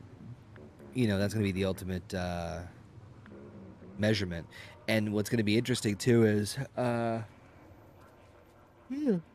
think, or what I think is interesting is that I think it's a combination of like, you know, Triple H being the head of creative, which is great because obviously we were talking about how great he did with NXT. But on top of that, I think that he kind of had to do. You're in a box. Had to do that because you know, in terms of apparently he had like a meeting. He's like, oh, I want this to be a creative process for everybody involved. I want talent's input. I want this place to be fun because he knows he has to push that, you know, anti-Vince kind of mentality, not just for the talent, but like PR wise. But also like watching what he did with NXT, and it's what I don't get. Like to me, it seemed like such a home run during the time that it was at its zenith, before he kind of like before it went public, or went on when I say public, went on like they actually had a TV show, not just the network version of NXT. Yeah. As soon as that happened, it was like you could see the different hands all over it. They changed it, they mutated it into like It's the main same event. shit. It's the same shit that ECW went through. So I don't know if you know the story about what happened with the ECW third brand. No, I don't know the story. So here comes my useless wrestling knowledge that I can't get rid of. So they did One Night Stand in 2005, right? The reunion show with the Dudleys and Sandman and Dreamer. Shane loved ECW. Shane McMahon loved ECW. He loved the brand. He loved the concept. He loved everything about it. And he obviously saw that there was money to be made because they did ECW, the Rise and Fall of ECW DVD in 2004. It was the #1 selling DVD for WWE that year. It outdid WrestleMania as far as sales, which is unheard of as far as DVD releases back then. So then they did like a second ECW DVD and it blew away like records. And so finally they're like, okay, Van Dam pitched the idea of the pay-per-view. They did the pay-per-view. It did record numbers too. They did another DVD, which I think was like Bloodsport, which that even broke records. And so Shane came up with a concept to bring back ECW as a developmental kind of in-between brand of like, you know, all digital, low budget, digital exclusive just for WWE.com. So it wouldn't be on any major network or anything like that. With the idea being you'll use some of the original talent, bring in new talent, and mix it in to be like a breeding period, not just for new talent coming in, kind of like what NXT eventually becomes, but also a trial run for Shane to get ready to take over for Vince. As this whole concept is being developed, Vince sends out feelers to networks and says, hey, we're also looking to do this ECW thing. You know, explain the concept because there's Sorry, still obviously... you said WCW's third show, right? Like, I don't know. So, like, I'm just kind of confused. Well, Go back. Like before you said it was WCW's third show. Are we talking about? No. WWE's third show. Sorry, I was still like, sorry. because I know like some of the ECW stuff, but no, continue. Sorry, what you were saying is something I haven't heard before, but I was confused. So sorry. So when Shane wanted to develop ECW as a digital exclusive show, so it would not air on any network, and it would be a mix of the old talent from like the originals and newer talent from like FCW and their developmental, and use it as like a hybrid to get people ready not only for like the main roster, but also to breed Shane to take over for Vince. As this concept was being developed, Vince sent out feelers to networks saying, hey, just so you know, we're developing this ECW thing because we know that there's an audience still clamoring for it because of the pay-per-view and the DVDs and blah, blah, blah. And then Sci-Fi said, hey, we'll pay you a rights fee if you air this on our network. And then... Yeah, it all was shit. Yeah. Yeah. And that's where... I mean, Go ahead. the thing that frustrates me the most is like I'll compare WWE, especially like after they bought WCW, I compare them to The Walking Dead, because the Walking Dead franchise exploded and was super popular, and then they started like sectioning off and doing variations of The Walking Dead. Well, that was the same show but worse. Right. Yeah.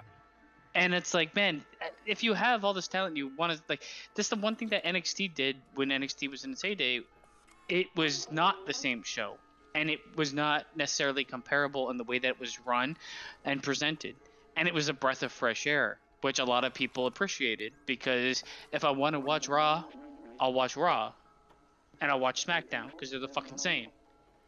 But if I want to watch a different type of wrestling or have it more wrestling centric and have it feel more raw promotional wise, then I'll watch something that's available there. And then NXT went and got a TV show and turned into fucking Raw and SmackDown, but worse.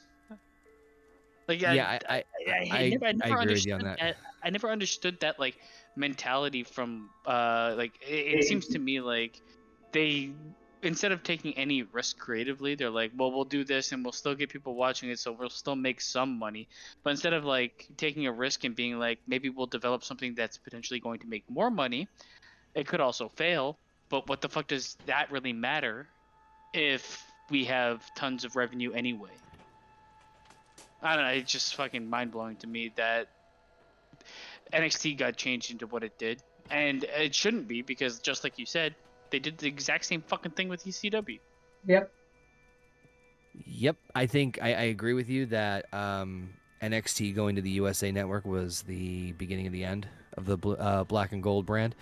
I think that the takeovers were good enough and promoted and hyped enough well enough that they could have just kept them as the big draw for the network, and that the weekly shows did not to be as heavily storyline featured, which NXT, although they did, it's not that they never did stories, but you know what I mean? It's like they were more natural and they were easy to follow, so that you could literally jump in at any point and follow along.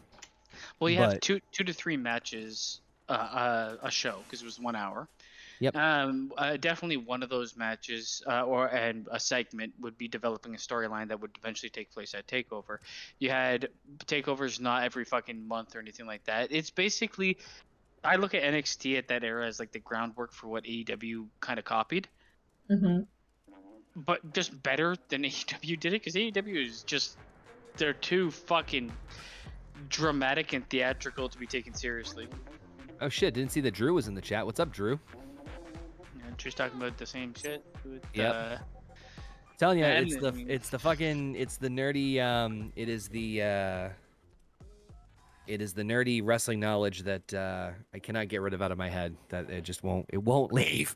the thing is, it's so Burned sad in to there see what forever. happened to certain platforms. Like ECW is one of them. NXT is another one.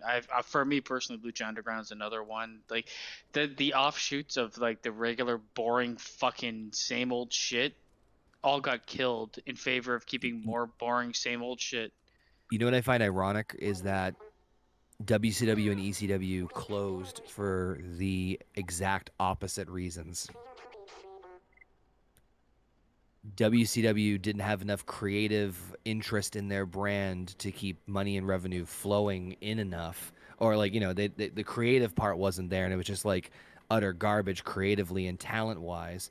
And then here you have ECW that has some of the best creative stuff out of almost all the brands at the time, and they're fucking in the shithole as far as financial responsibility. So it's like one's got a ton of money and no creative, the other's got a ton of creative and no money, and it's like fucking really. Yeah, it's the thing is Actually, ECW, in my opinion, was doomed regardless. so it's funny. Paul Heyman's been interviewed a ton. Oh, I thought he was gonna fucking hit you. Heyman was interviewed because obviously I'm a huge Heyman stan. No shame in that. That there's anybody I want to be like in the wrestling business, it's him. Jewish. So I'm surprised he's Jewish. he did it. Do you see? He did an sense the sarcasm? Did you see the look I gave you? Did I was like, he did an interview and he said, I don't want to like play the game what if, but he says I would like to think that if ECW survived beyond 2001, it would most likely have morphed into what Ring of Honor became. Because we would have tried to follow the trend of like, he goes, we would have gotten away from like the barbed wire and the extreme hardcore matches, and we probably would have leaned more in the direction of what Ring of Honor became in the early 2000s. But interestingly enough, now I don't know if this is complete utter bullshit, but he has no reason to lie at this point because ECW is dead and gone twice. Supposedly, ECW almost got bought by Disney. Oh God. Well, yep. So, do you guys know that Miramax is owned by Disney?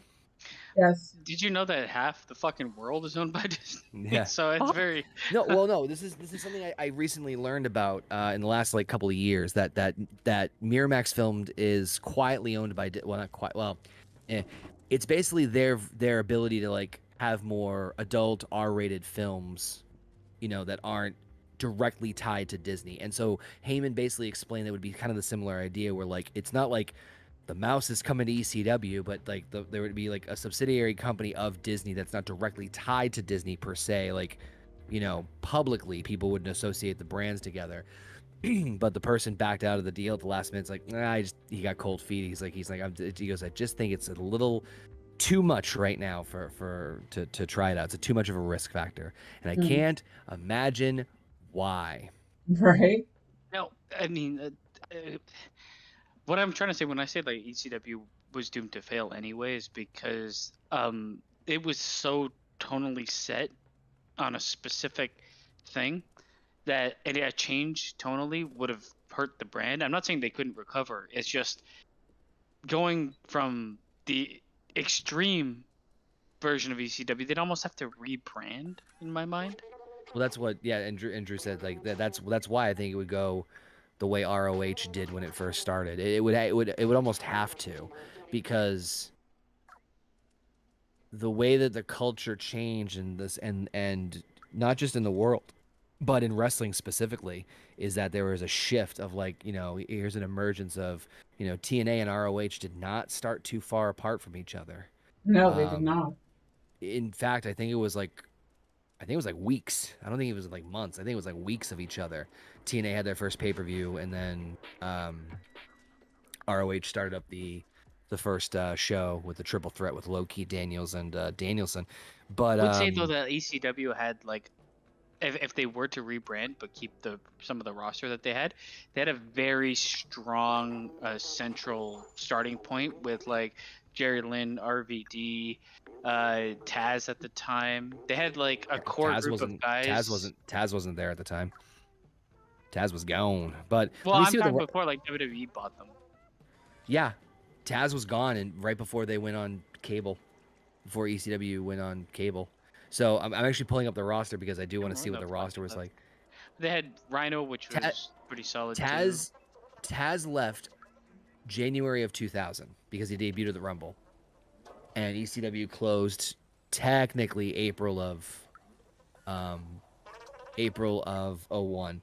So really, as far as big names, they had Jerry Lynn. I think ECW would have been a prime place for NJPW because they did work with a lot of like Japanese talent. Mm-hmm. Yes. They had Mike Awesome. I don't know if he was dead at this point, but he was there. No, he wasn't. Awesome was in the WCW. He was a pretty big name in ECW. Like the thing is, ECW all like chronologically, I'm fucked on it because of how I watched it. Yeah, no, I know. That's so just for big names that they had in ECW, the big names they really had was they had Jerry Lynn, they had Van Dam, they had Kid Cash, just incredible because he was a former ECW world champion. They had Bad man. Rhino, Steve Corino, former world champion. They had Tajiri, they had the Sandman, they had Dreamer, and that was pretty much the big names at the time that they closed. So what really sucks too is that you think of all the talent that really rose through when WCW and ECW closed and then TNA and ROH came on the scene, right? And you had quite a pool of amazing independent talent, right? Well, I'm gonna say RVD would have been the main. He was the main guy in ECW anyway, but RVD would have been that guy to hinge that brand on. He could do it all. I mean, he wasn't terrible on the mic either. So Um no. But what I'm saying is like think about who we got in both ROH and TNA in 2002. We had Low Key, Christopher Daniels, Brian Danielson, and then within 2 or 3 more years, Punk and Joe came on the scene. You had AJ oh, yeah, Styles. man. I mentioned Yeah. AJ Styles. You know what I mean? So it's like if they waited just another fucking year, they would have had a huge wave of the Briscoes were just getting on the scene in early '02, or at least Mark was. But my point is that like there are.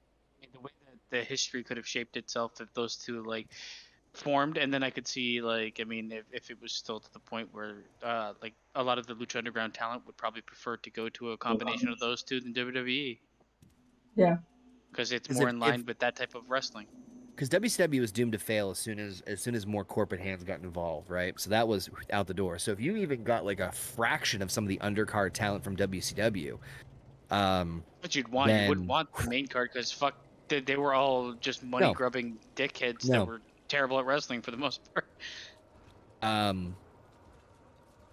But yeah, you know, like you get such an influx of really fucking good talent that eventually became the cornerstone of Ring of Honor. That ECW would have been fucking fantastic. And what's even more of a kick in the crotch is that like again, if ECW was able to hold on for 2 more years, man, they could have had a fucking huge resurgence. Because not only do you have the talent that came through, but the internet. The internet would have been a much, you know, because obviously internet was still early in '01. And to come back around and like in 2003, 2004, it was like, you know, it would have given them a much needed, like, you know, what's the word I'm looking for? Defibrillator. Clear.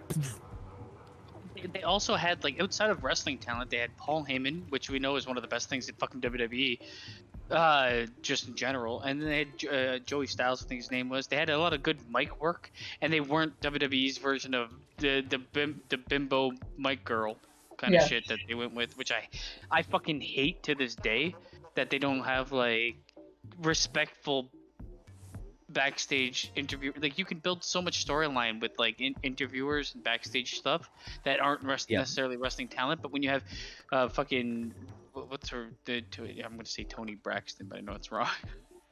Kayla. Yeah, Kayla Braxton, like and they had like a slew of these just girls back there, and what do you think about this match? And they like it's just a dime a dozen. Renee Yep. Young was a breath of fresh air in Renee Young was probably the best of the bunch, but even then, with it being like, with She was it all stifled. being like, yeah, and also like having every single one of them just female, also hurt the fact that you're not gonna be thrown around really or abused by the male talent, you know.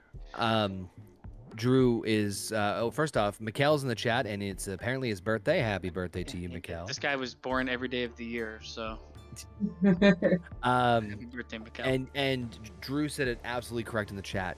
They pushed out Ted Turner. You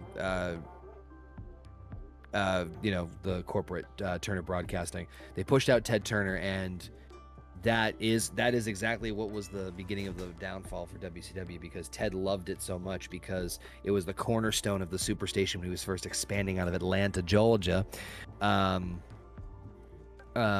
so he felt a loyalty to it, but as soon as he was out, it was just like tick tock, WCW is he was done. also, I think Ted Turner was so like just the money bag behind it. Yes, he was. Well, I that would have loved to have just went to seen shit. what Bischoff would have done with it.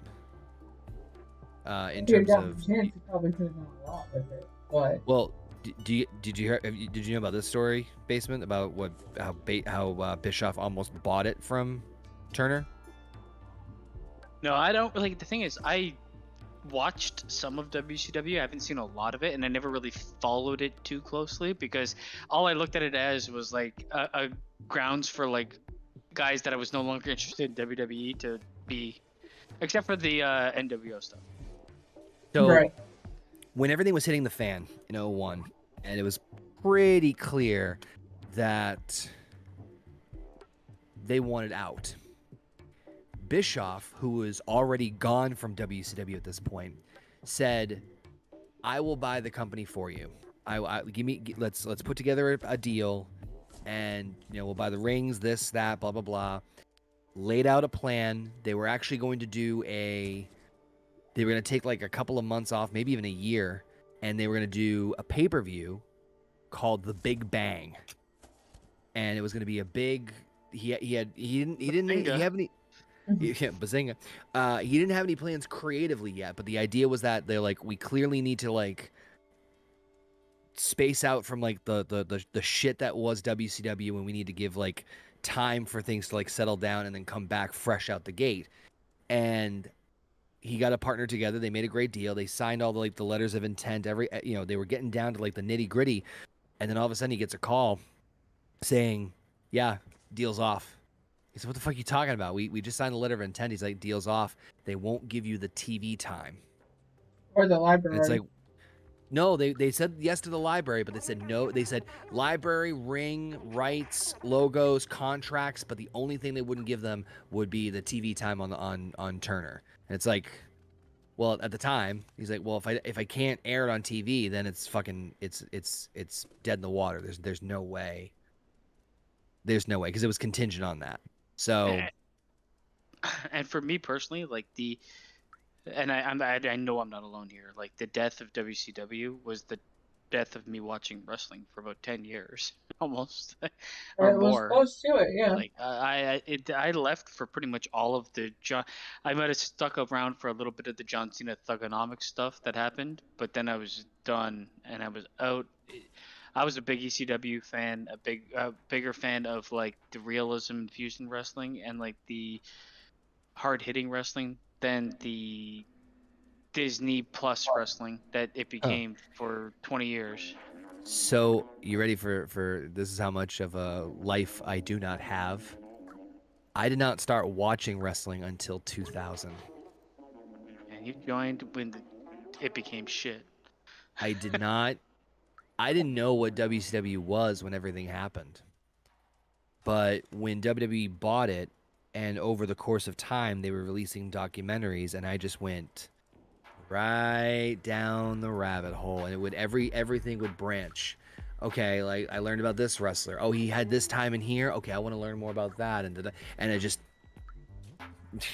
and that's how I became the nerd, the super nerd of wrestling in terms of like the knowledge and the history. I fucking watching matches from the 50s and the 40s with the fucking Luthez. Everything snowballed from there because, everything's tied to something.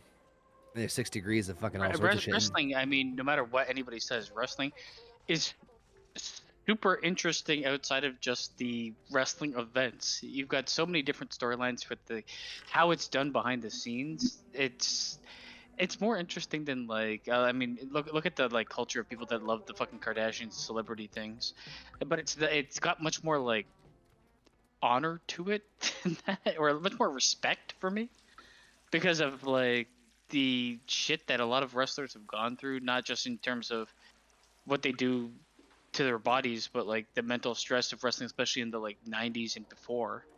And even to this day of being like, you got to work 5 shows, 5 days a week, or you're fucking It's with you in flying the all over the box, Heather. place. You just keep popping in there. I know. I gotta I don't know if find. she's going from box to box. I gotta find a worker's helmet and a worker's vest in order to get into Neko Corporation to get an atomic battery. Okay, first of all, you're a cat. Why do you need any of this? Are you gonna dress up like a worker that's 1 foot tall?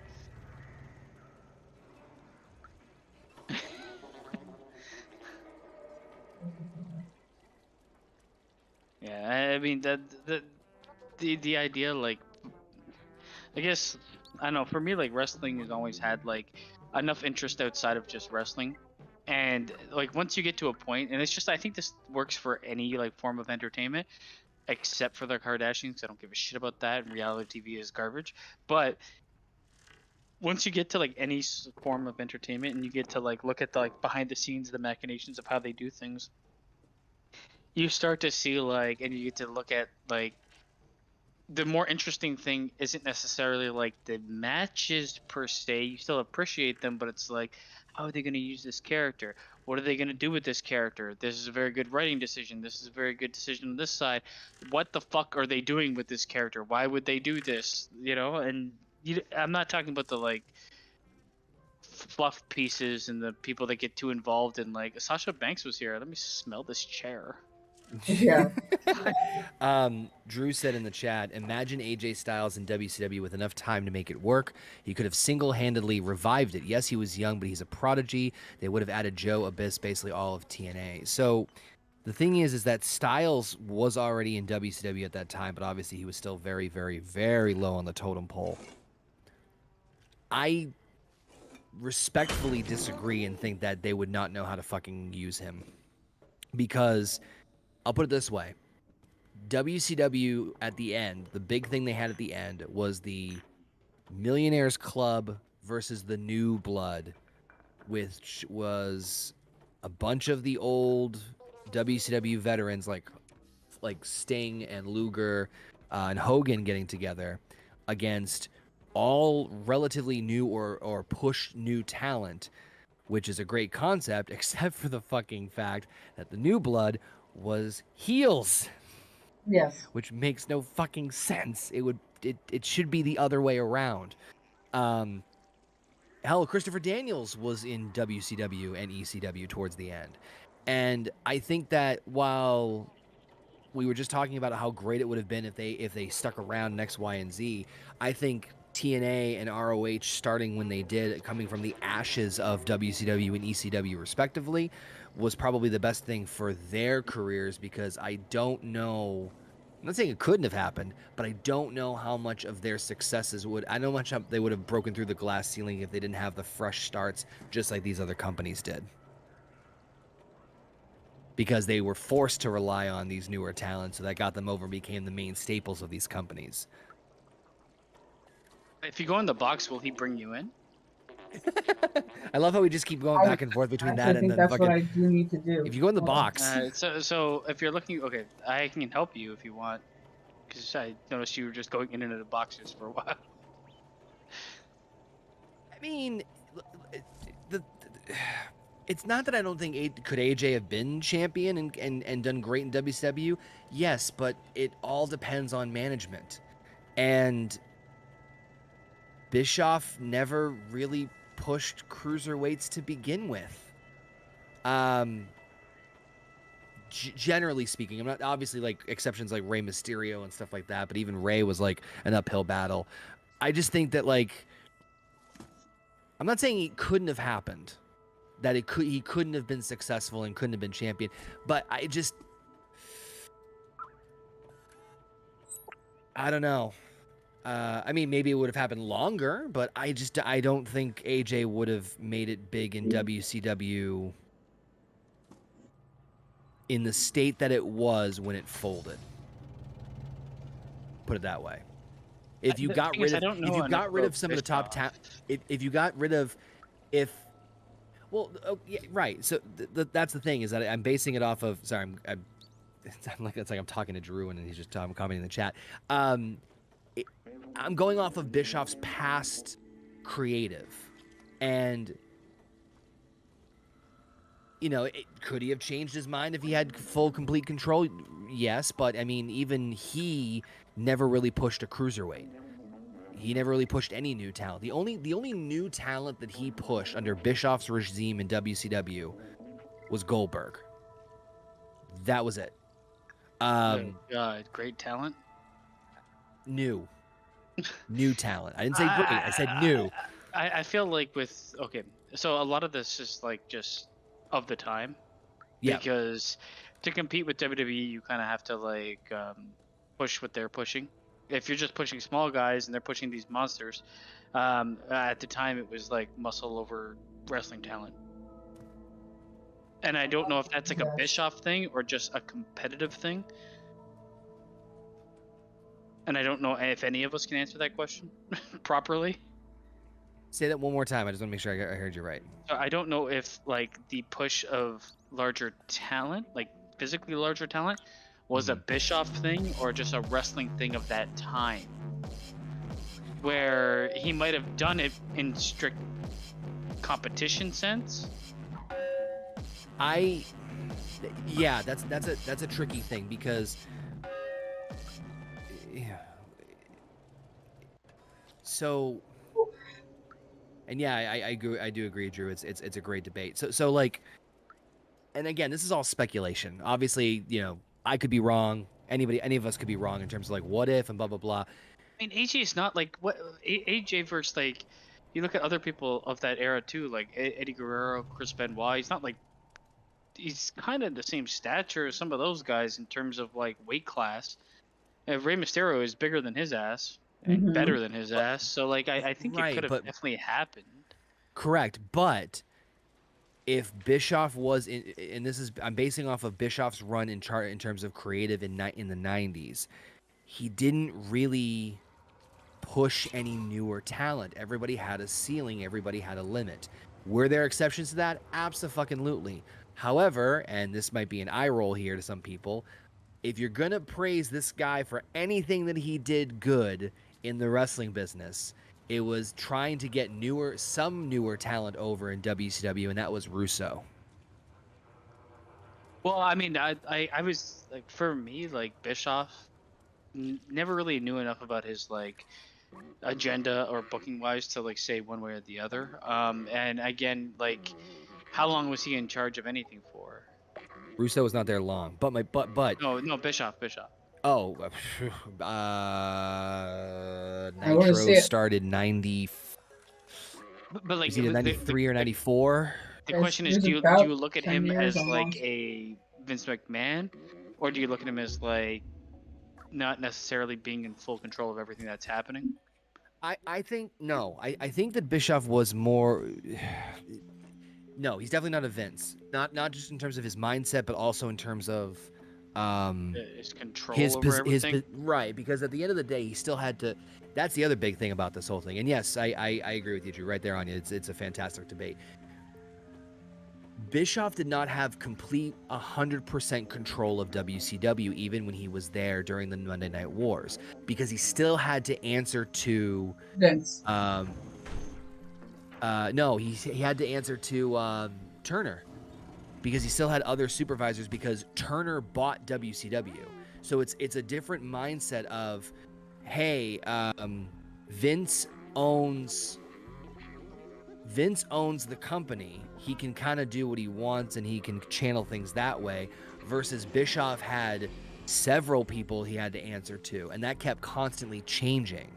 So his position in the company was definitely not the same as Vince's, because Vince had, for lack of a better phrase, more free reign on his own company, because it was his own company. He had a lot more things that he could do, because it's like, well, the buck stops with him.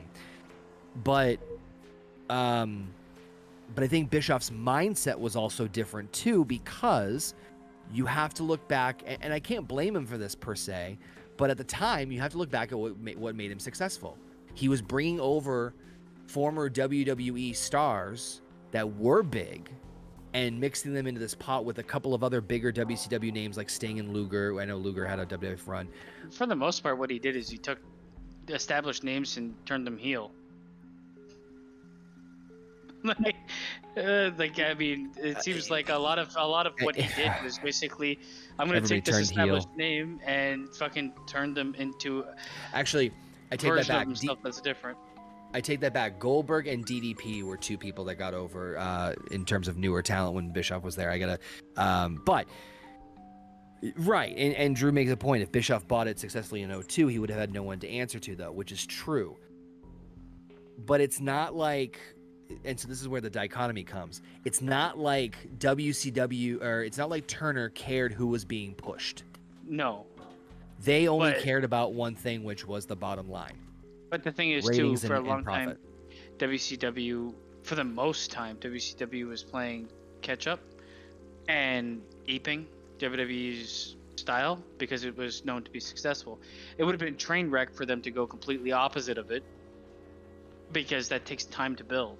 You can't just all of a sudden be like, hey, we've got like all these fucking large men, and large men, oh god, Yeah, large men are popular right now, but no, we're gonna just push littler guys. Let's cue that Brazers logo. No, and Drew, another point too is look what he did with TNA in 2010.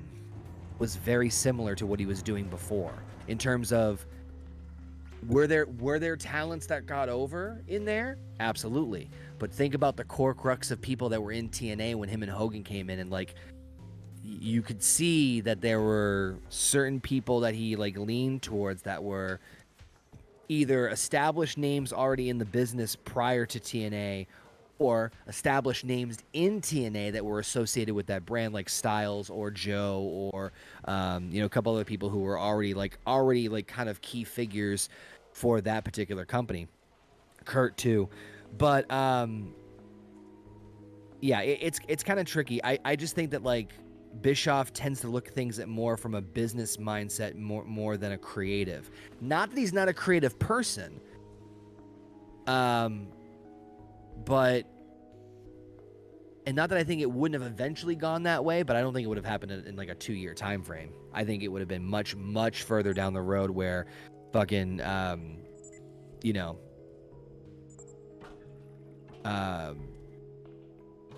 have to build and everything. Well, that depends. That depends, Drew. You're always gonna have to have that question because yes, we're theorizing, but like there's so much like you can theorize about anything, but when there's so much unknown that it's like it's really the only person. A lot of times like things get over because they're a product of the time. Let's not kid ourselves. AJ Styles is a fucking exceptional talent. Oh, he's gonna be in the Hall of Fame. There's no question about that. Well, oh yeah, but it's just no matter how good you are, you also need a bit of the right place, right time working for you. Right. No, I get that.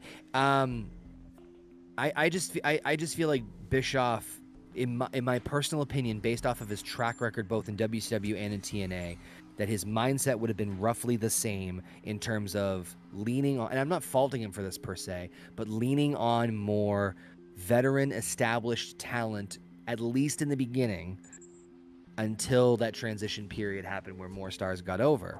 But I'll tell you, just from seeing Bischoff's runs previously, it was not. I mean, for fuck's sake, they did TNA, the fucking Bound for Glory's TNA WrestleMania pay-per-view under Bischoff's reign. Hogan and Sting again. It's like, do we really? But at the same time, I get it because you're trying to appeal to a broader audience. You have to get people's attention. You have to. So I'm not saying that like he's wrong in doing what he's doing, but I'm just saying is I don't think, in my opinion, I don't think he would have. Well, pushed I think AJ Styles in the way that WCW was, even if he took over right from the get-go. I mean, right from the get-go, no. Because him taking over, he's still going to have to adhere to making money in order to continue fucking making a show. And it would be, because it's also the same It'd thing. be a with very fucking slow transition. It's also the same thing with Steve Austin, Same thing with Rey Mysterio. And I use those two examples because, I mean, the Steve Austin thing is kind of, it's been beaten to death, and I get that. But, like, the Steve Austin thing was, and even Austin's admitted, he's like, looking back on it, I get why he fired me. but it's not like he ever envisioned Steve Austin from the get-go to be a world heavyweight champion. Let's cut the brass tacks. And to his credit, who would have thought that Steve Austin could have become the superstar that he would have been in WWE? Rey Mysterio is a huge missed marketing opportunity with the masks and everything, and really like pushing that. So again, that's kind of different perspective, different ways of looking at things. So I just think there have been more missed opportunities with him as far as like, oh, let's take this AJ. I don't think. I guess this is what the bottom line is. I don't think Eric Bischoff would have seen AJ Styles as a world champion material at the time if he took over WCW in 01-02. No, and I agree with that. That is the bottom line of it. I feel like he could have been a very strong part of it because he could have been like mid card. He would have been Jericho. Killer. I mean, like the thing is, and I don't think, no matter how you play it out, I don't think AJ Styles' career could have really gone any way different and have been better, because unfortunately, like a lot of like his success has come a bit later in life in terms of what's acceptable. Size-wise for guys on this side of the world. Well, that's horseshit. You just got fucking. What the fuck was that? Well, she's robot. red for too long. You might be able to hide in that can, but I don't know. Is there a box you can hide in? No, there wasn't. I was using them before to hide in. Maybe if you go in the can and move the, I don't know if they alert to a moving can. The box. But yeah, I mean, that's that. Like to Drew's point, that is one of the best things about wrestling talk in general. It's like to an extent, it's kind of like fantasy booking of thinking of like what could happen when this happened, that happened. Yeah, and that's I agree with both you and Drew in the sense of like it's all woulda, coulda, shouldas thing, but I wouldn't say the AJ Styles thing is the biggest missed opportunity because, like I said, I think AJ Styles would be the way he is. In the last fucking 10 years, I've seen much bigger waste because the reality of wrestling has changed. It's not about these gigantic fucking men, and like the thing that kills me is like, like the older wrestlers, like get yourself over, do this, and grab those brass rings. I've seen it time and time again where that happens, and they don't want it, and I don't know why. I really just it fucking kills me when a wrestler goes out and gets crowd response, and they're like, you're not the one we want at this time. That's fine. But can I at least be one of the ones you want? Consider Roman. It blows my mind what they did with Bray Wyatt because he's marketing-wise, he is just. That is top 5 as far as wasted opportunities. If we're talking about missed opportunities and wasted potential or wasted opportunities, opportunities in every way, financially and rest everything. He's top 5. For me, and it has obviously nothing to do with him, but I will be the first one to shout it from the rooftops. He was fucked the second they put the belt on him. Yes. The second they put the belt on him, we all said the exact same thing. It's like during it, it's like as soon as he won the belt and he won it he won it at SummerSlam or something, didn't he? Like the Fiend. No, he won it at fucking Hell in a Cell. Yeah. No. Here's what happened. Remember, it was the Hell in a Cell match that got disqualified? Yeah. Seth Rollins. Yep. Suppress that memory. Why don't you pull that Band-Aid off? And then they had a rematch at Crown Jewel. Oh God, yeah, that was just like you knew he was fucked as soon as he's wrestling there and doing anything. He should. That character is so good and so unique. It's not just the character; it's the mind behind the character that you don't get rid of. You don't need to, but you didn't need to have. He didn't Can you go through that while you're in the can? Oh, never mind. That sounded weird.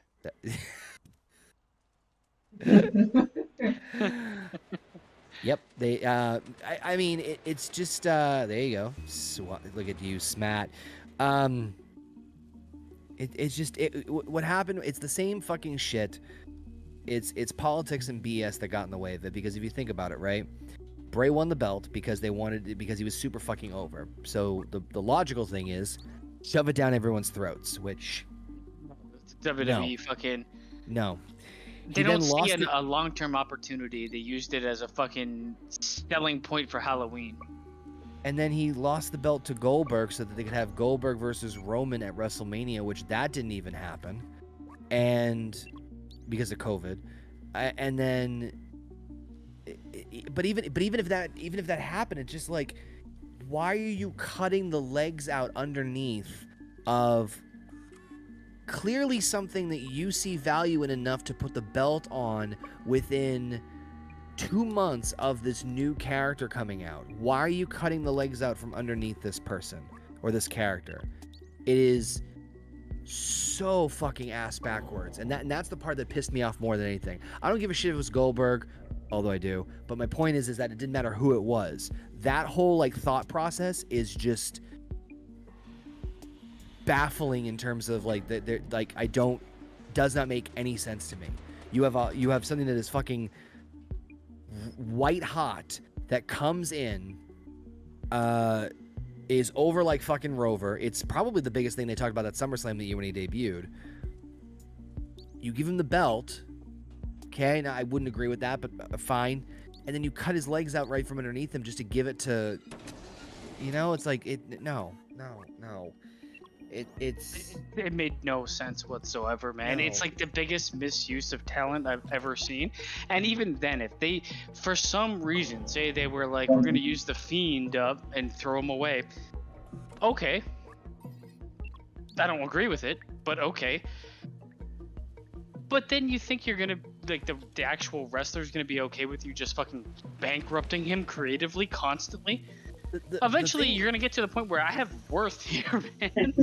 And you're fucking everything I've done, you just shit on constantly, even though everybody else seems to love it. So what's the issue? Ideally, that as a wrestler, you have to understand that you may not ever be world champion, right? And that sometimes there are places and roles for. Well, hear me out. I agree with you. I think I know where you're going, but I'm pretty sure I agree with what you're saying. What, that like everyone has a role? Yeah, and I also feel like to an extent, like an Undertaker never really needs a championship belt.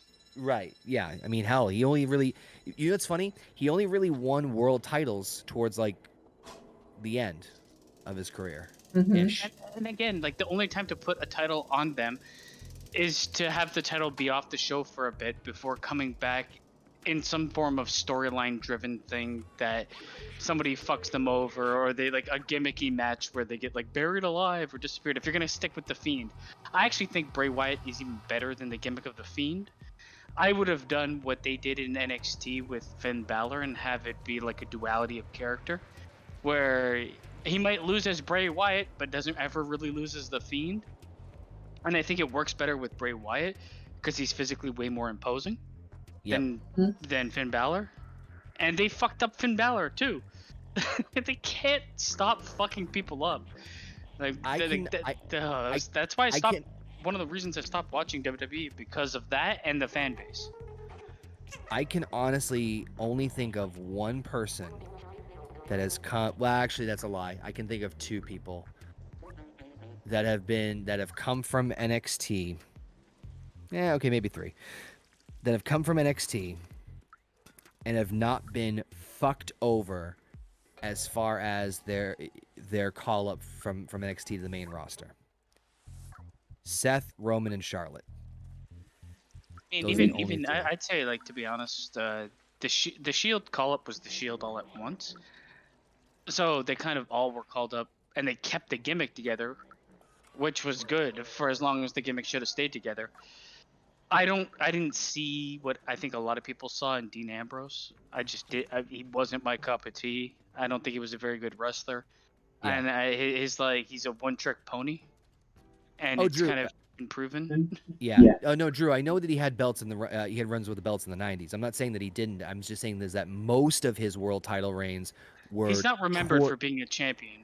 We're towards the end. He had the one with Hogan, the one with Sid at 13, and then the 02 run when he was the American Badass for like 2 months. But the character doesn't need it. Correct. Yeah, and the only asterisk that I was saying was that, like, if you think about it, his character didn't need it, which is why more of his world title reigns and longer world title reigns were towards the end of his career because he had built up this character. Yes, I know he won world titles beforehand, and he did, but he didn't need he didn't need those championships. So I was kind of piggybacking off what I mean, Baseman okay, said. so the Fiend's character, and we talked about this a lot when it first came out, and we were all watching wrestling. I'm a staunch believer that the character should have been less featured, but when he was featured, a lot of his promo gimmicks had like pictures of people in the background that had done something or had wronged him in some way, and he did this with the John Cena stuff. I would have Easter eggs were spread so that. fucking clever. Yeah, I would have done that, and I would have done it for years, where he basically is taking people out, and I would have actually had him like kayfabe injure people to make room for other talent to grow, and take out some of the main event players and some of the mid card guys. I would have not had him touch a belt for years. Yep. And because his focus he's not a character that is focused on championship gold. His character is more focused on what was fucking tattooed on his hands or in his gloves, like hurt and like just taking fucking Neo. hurt and fucking taking control and beating the shit out of people, getting rid of them, and creating like an army. Like it's a pseudo fucking Undertaker with his acolytes, whatever the fuck they were called. Yeah, I know what you're talking about. And yes, I also agree with what Drew said that Nakamura should have won at Mania against AJ Styles. That's another missed opportunity.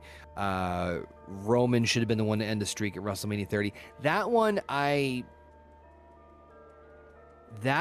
will actually stand on that hill to die. I would have had him end the streak.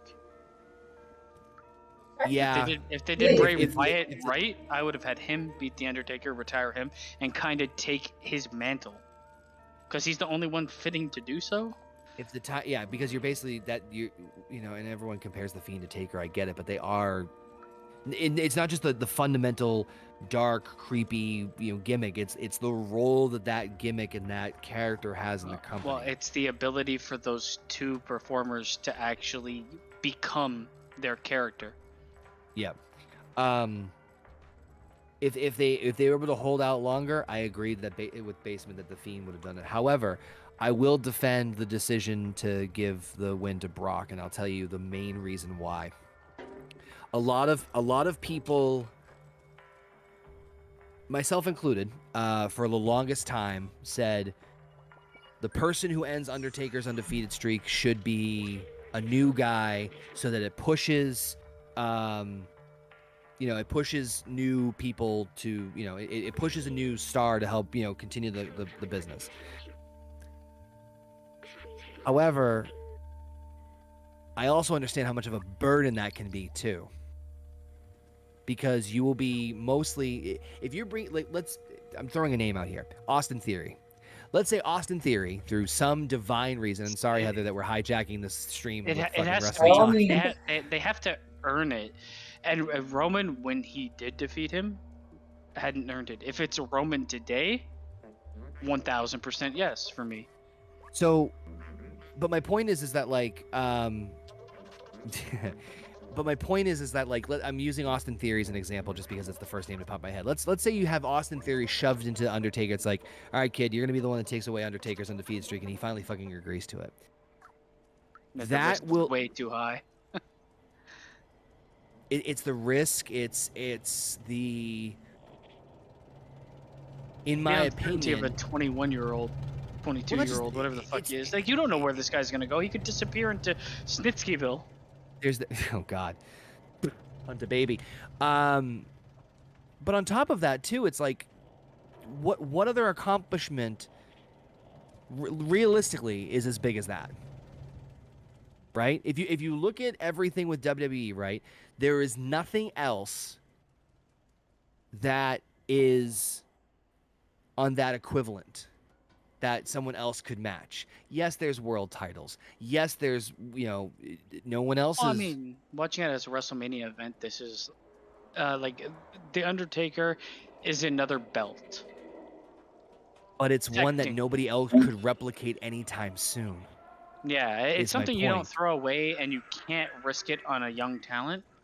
You can, however, risk it on a talent that's proven. Like I would say, I would risk it on Bray Wyatt, and I would risk it on Roman Reigns. 100%. Roman. I think you said it best about the earned victory. I think you said it 100. I think that's the best way to describe it. The only reason I support the decision for Brock isn't because of isn't because I'm a fan of Brock doing it. I'm more of the It's choice. It's Yes, not. I he don't is. think it's the right choice if you want to take a little bit of risk, but you're not going to go wrong, at least. Yeah, I'm not. Are there better? Let me just make sure I'm very very clear about this. Bray, are there better? Are there other options better than Brock that I would have personally chosen to do that? 100% yes. But I'm just saying is that I can understand and to an extent support the decision to have Brock be the one to take away the Taker streak at that time. Because remember, fucking, if you watch the Taker documentaries on the network, he went back and fucking forth about like he was done with Roman. He's like, nah, I got an itch to come back, and he's like, well, then I'm old, and like he fucking just like everybody else. They went back and forth on this shit. They didn't know when they were gonna be done or whatnot. So, yeah, I think personally, I would have done other people, and I would have done things other ways. But given what they had at the time and what they were looking to do, I guess the overall frustration with a lot of this is with this general conversation that we're having is, and There this is, I wasn't a mean, lot of thought put behind AEW a does lot it of too. it. AEW does it too, but obviously I'm using WWE as the main target. Is that there's so many things that happen on the shows, and we all go like, what what the fuck? Why did that happen? And we can kind of see through the bullshit of like, okay, well that was a botch, that was an injury, like some, whatever. Or we can even understand like some certain like, decisions of we need to position things for certain like Mania stuff. Okay, fine. But there have been countless times where we just go like, but why was that decision made? And it's one of those rare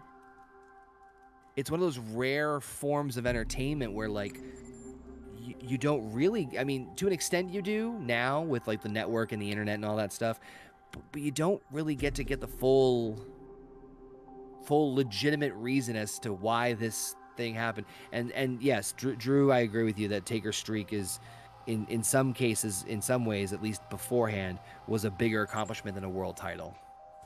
But I mean, that's where my frustration comes from a lot of the time. It's like, well, okay, I have a better opportunity of swallowing this bullshit pill that you're fucking forcing me to swallow if you just tell me a little bit more about like why you're making me swallow this bullshit pill.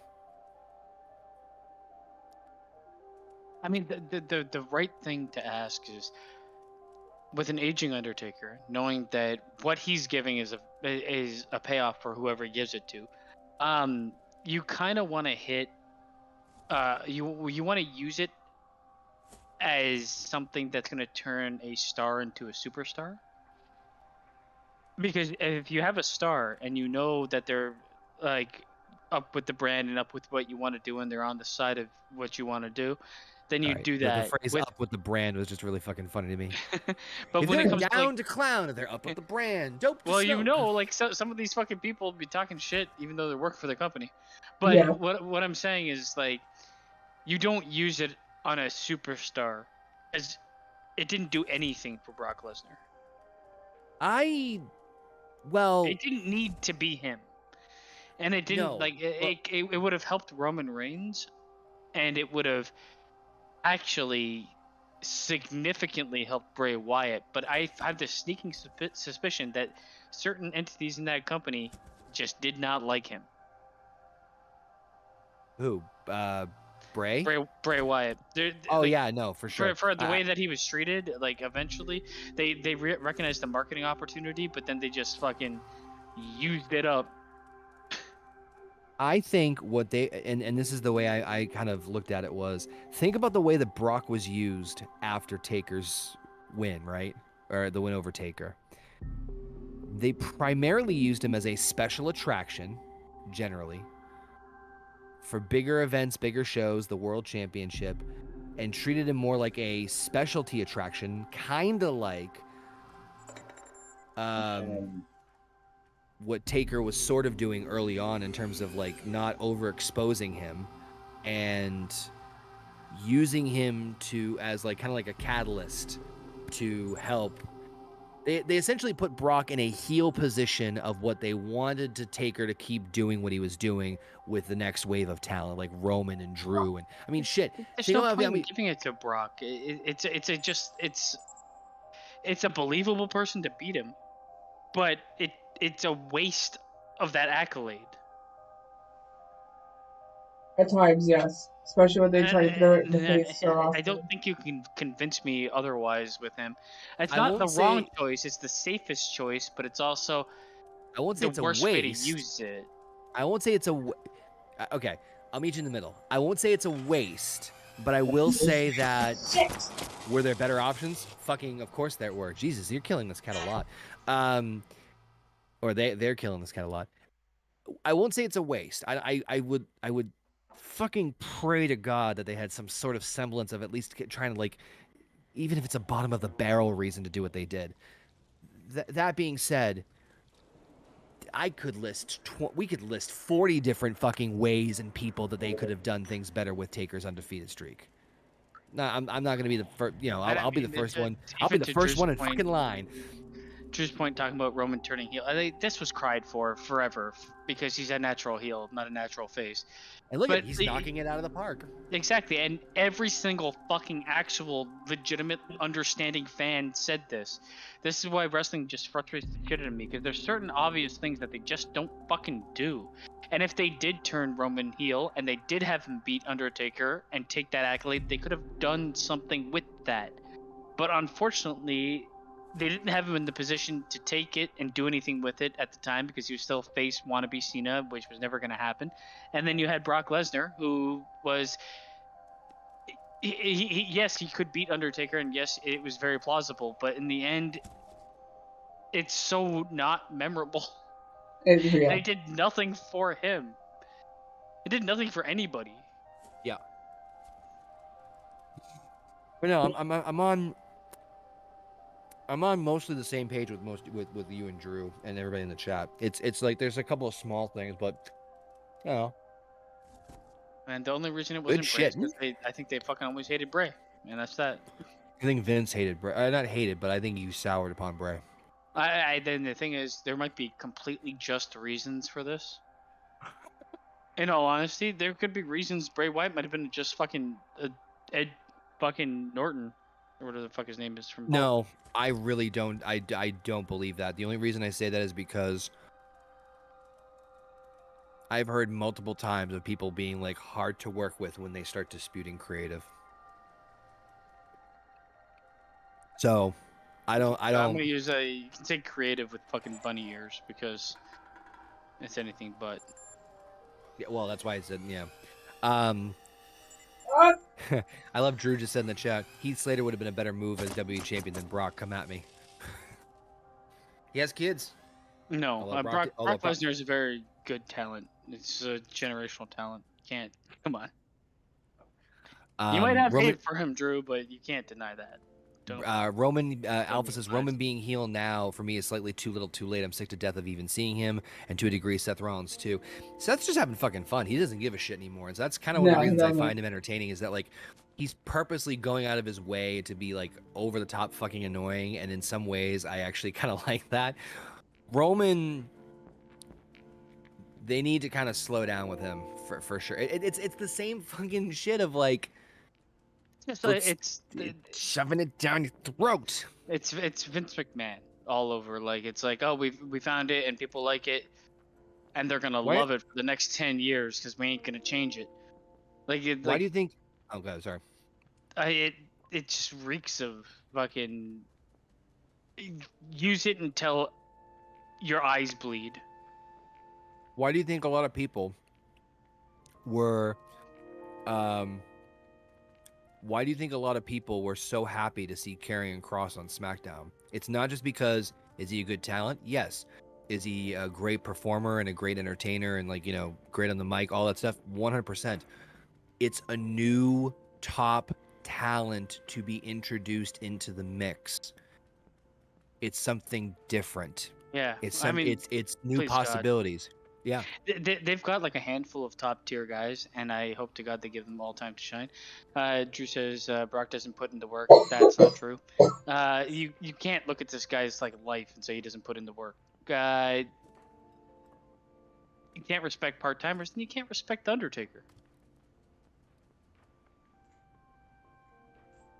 Well, I get that I get the frustration of the part-time thing to an extent, but The perfect I way to mean, use him. Why do you want to see him every week? That's what people I was complain I about was for everybody else. It's like, why is he always there? It's like, okay, well, he's gone now. Why is he not there defending his title? It's like, you can't fucking what? I I prefer Brock uh Because like as you a want to see special him attraction. just suplex every like I mean this has been like Because then you're gonna run into the wrestling's same thing you MO did for with a him in long 03. time. Oh, okay. 20 to 30 full-time years. He's saying that like he can accept somebody who has done a full-time run going to part-time versus, which actually technically Brock did, but Yeah. semantics. I mean, Yeah, he took 10 years off, but who's counting? he took 10 years off to make his name bigger, which has actually helped fucking WWE when he came back. So I can't agree with it. I'm sorry, Drew. I just can't. But I mean, but then that's the same. Well, hold on, because then that's the same thing with Go. John Cena. Well, no, because Cena did a full No, time run. Cena, I was gonna say Cena, I was gonna say Goldberg, but yeah, well, you can't respect him anyway, just because he's shit. call that emotional. I mean, all these discussions, Drew, are emotional because we have connection to these characters and we're fans. So it's not we're not slighting you for it whatsoever. I think Brock, if used the way you, I guess, would respect Drew, would actually diminish his character. That's my personal opinion on it.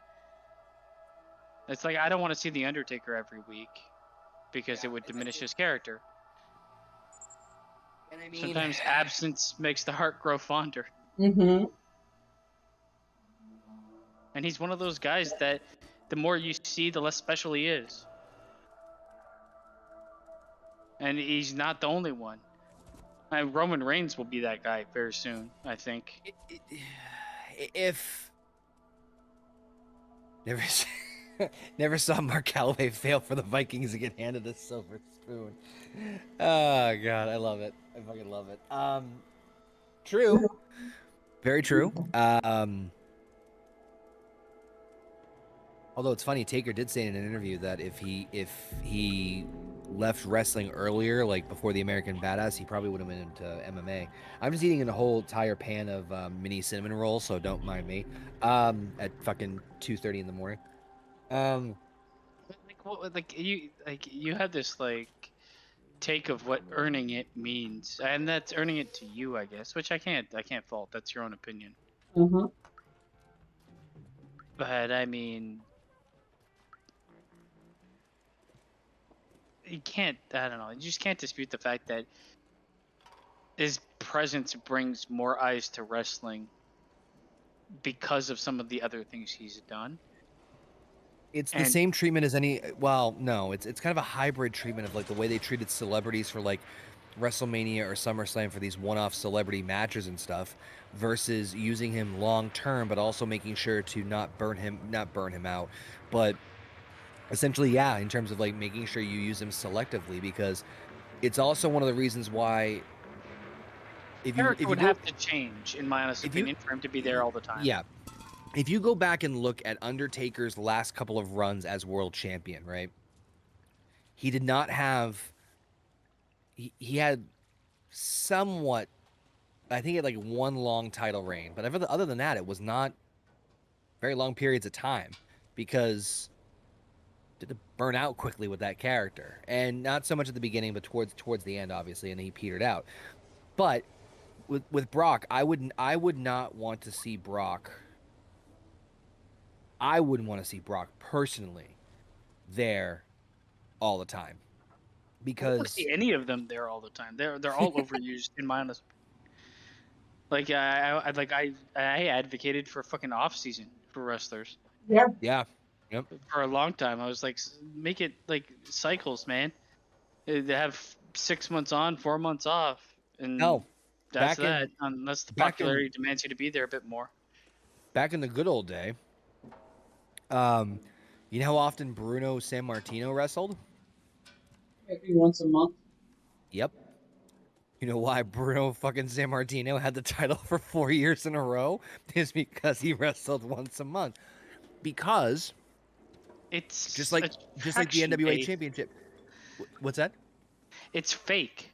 It's there to it's attraction based. Exactly. Like you don't earn anything that isn't written for you. And I get like the idea of like put in the work, clock 9 to 5, but it's the difference between uh like working more or working smart, I guess. Like I mean, yeah, it's I mean, respectable to be there and like constantly in matches and stuff like that, make your name that way. Yes, I agree with you, but you can't just discredit someone that isn't like you're not discrediting him like wrestling wise. It's just the discredit is more like he's not there every week. But I can guarantee you, if he was, people would fucking hate it. he wouldn't have been around as long as he is now anyway. I guarantee that too. Yeah, at his size, there's no way his body would Because he fucking came fall back in apart. what? He came back in 2012. So fuck, he's now going on a 10-year run, or well, 10-year part-time run. Hey, but you It, know what, Drew? Like you might say that about the MMA run. I mean, I've heard multiple fucking interviews with MMA talent that were like, this like wins and losses in MMA is a lot of like just because you're better doesn't mean you're winning or losing. Right. It's a lot of opportunity and a lot of they didn't do this tactical wise. A lot of those guys go on record being like he was a fucking genetic beast. Like like he's the strongest guy I've ever seen or this or that. Like they praise him, they don't hate on him. no, the So reason I was like yeah, good. no, like to his point of being like he was gift wrapped titles and this and that. Like if that was the case, you wouldn't you think like a lot of his colleagues, the people that he fought and trained with, would be like this guy's a fucking Fucking joke, douche like canoe. CM Punk treatment, which was this guy's a joke. No, my point with the Bruno comparison was there are certain attractions and certain things that I don't want to see all the time. Taker was another one of those. And what I'm saying is that Bruno was a special attraction because the NWA did the same thing in terms of choosing when to promote the right thing and making it feel like a bigger deal than it is. And selectiveness is a way to do that, to make it feel like if this guy or this person or this championship shows up, it's a big fucking deal. The reason I brought up Bruno as an example is because back in those times, Bruno only wrestled. Hell, fuck, even if Bruno showed up at certain shows, not even wrestled, but had the world championship with him, is considered a big fucking deal. Ric Flair, when he was the NWA World Champion, went around the country. And so, again, when he showed up, it was a big deal because it didn't happen all the time. So my point to that was, yeah, obviously Brock and Bruno is apples to oranges in some cases, but my point is that just the similarities between the two only exist in the sense of they are examples to me of selectiveness of exposure is a benefit to them. I hope that made sense. No, it did, and I Did it made agree with it. I agree with it. Like, I know. Like, okay, here's the thing. Like, Drew Ben, he fucking was a wrestler in high school and college, and then did wrestling, fake fighting for 15 years, 10, 15 years, and then still went on to actually be at least formidable enough in an MMA ring for people to take him seriously. Which you got to give some credit to. I mean, for fuck's sake, even if he lost or they were feeding him people that were old, I mean, who did they give CM Punk to? A guy that had one match beforehand that beat the living fucking shit out of his ass. Like, it's just something you don't normally ever see. I Is can't somebody speak. that can move between genres like that and still not be considered a complete failure. I can't speak to the MMA career because I didn't follow his MMA career as closely. But I mean, Jesus Christ, you look at him as like take away the wrestling stuff for a minute, right? And just look at him as a fucking athlete in and of itself, right? He's clearly was trained in OVW, so he got trained in OVW, he did the work, and he got trained. He did a 2-year stint on the road fully, right? From 02 to beginning of 04 when he left. So I mean, in some cases he did the time. If anything, Brock's a fucking genius for being able to realize like I can do this, make a shit ton more of money, and not have to be doing the vigorous, schedule that everybody else does. But as an athlete, he's a fucking freak, and I mean that if he's listening, for the love of Christ, I doubt Brock Lesnar is, but just in the case he is, I need to cover my ass because I have health and I've got life insurance. I got kids. I got kids. Fucking Slater, next Undertaker on the fetus tree. Oh, you're talking about me, or you're talking? I don't give a fuck about your kids. That was fucking hilarious. I don't give a shit about your kids. But you have a guy who knows MMA fights too. you have a guy who knows how to wrestle. He knows how to work the WWE style. He knows what he needs to do in terms of in-ring stuff, right? So what benefit would it do him or the company to have him there that often? You don't really need to be honest with you. I just don't get the idea of like he didn't put in the work. He didn't put in the work for what exactly? He didn't work at WWE his entire life. It was actually beneficial. He didn't. And I mean, if you want to see him week in week out, then you might as well just. How big of a fan of you are you of Goldberg? Because all you're gonna see is squash matches for 30 years. That was fucking terrible when he did it. That's what I just thought of Goldberg right there. Like so. It's just that there's no benefit. Over and over. You're not going to have the TV time to build any of the new guys either. But there's literally no benefit for him being there all the time. There just isn't. No. It's a detriment to new talent, and all it is we have to find a new person to bury this week. Unless you're gonna make him mediocre talent, and then you lose money. I'll give you that one, Drew, about the drug test. That was a good line. I tip my hat to you on that one. That was just funny to me. But I mean that's also going back to like the whole argument of like, oh, like the fucking NXT stuff with when you had like the mix of like homegrown talent versus guys who busted their ass on the indies. It's like, so like Drew, I feel like you have like selective hate for this man. Which, hey, like he failed the drug test. I mean, so did 99% of WWE. Edge, Rey Mysterio, Elias, Roman. Jeff Hardy. Roman. Which is fine because I have selective hate for Rey Mysterio, so I can fully. No, I thought it was Xavier Woods. Hate. Well, no, he has selective hate for me, and I'm just reciprocating. Wait, oh. He blocked me on Twitter. Did he? This is the first I'm hearing about it. Why do you hate Mysterio? Well, you know what? I never originally hated Mysterio. But then as soon because as all of his outfits in 2K22. It's the fact that he just like nothing he does looks like it hurts anybody. So first of all, I don't respect his wrestling style. Second of all, I don't know why he's as popular as he is now, considering every fucking human being under the sun wrestles like him. It used to be special when he was the only midget doing flips, but now you got guys that are twice his size doing the exact same fucking thing. Is this the end of the game? No. It's an adorable moment. Oh no, Mysterio failed drug test was Yeah. 100% true. There was a time when that guy Oh. turned from like regular size to fucking monstrous. Like my May Mysterio. I remember he got like Eddie Guerrero size overnight.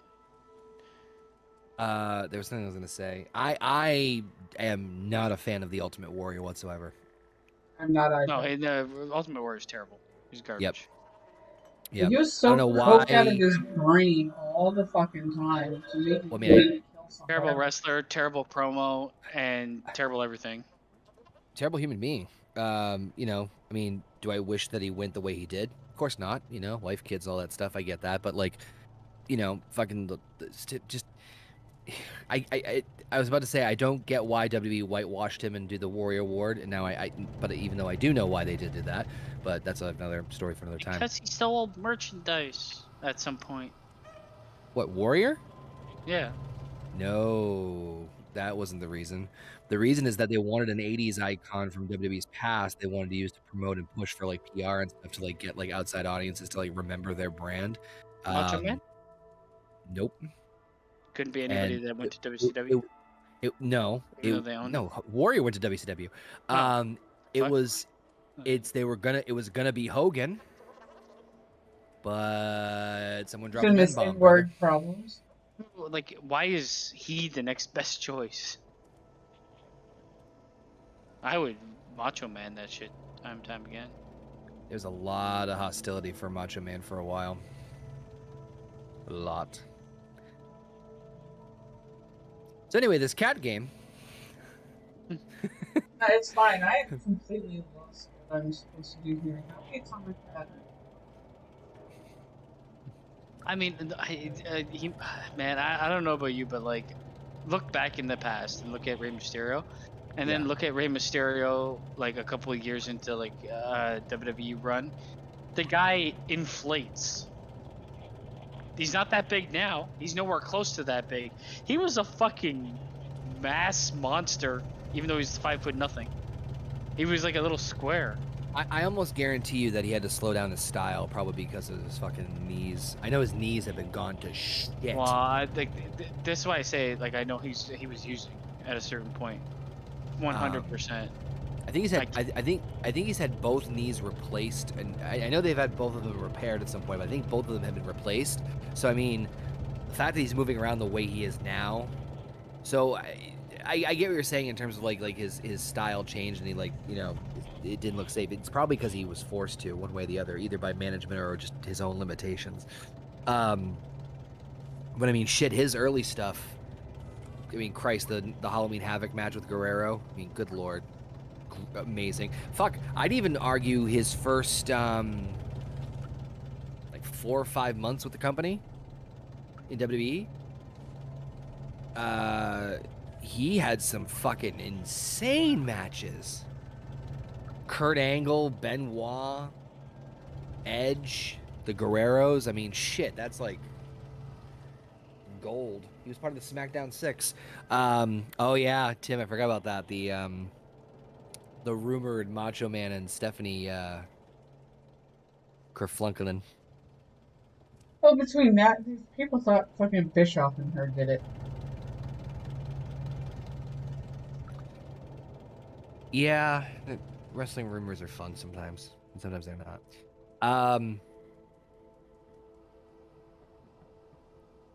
Yeah, exactly, Drew. It's like fuck, like what the I don't know how he's pulling it off. Basement, you alive over there? Yeah, I'm alive. Oh, I was okay, just like looking at like images of Rey Mysterio, and at one point in time, he literally looked like Scott Steiner. He was a stick figure at one point. And it's like, nah, I don't know about that. No, I'm not disagreeing with you that he didn't blow up. He did look huge when he got to WWE physically. What I'm saying is he had some incredible matches when he got to WWE, but I know that like at a certain point his style slowed down immensely. I know what you're talking about. The substance abuse versus like, if you're gonna call it substance use, then you're gonna call it substance use for everybody. You just pick and choose. Oh man. So, if you love wrestling, make sure you turn into the Horny Goat GM mode, where you can watch us book our way out of a paper bag.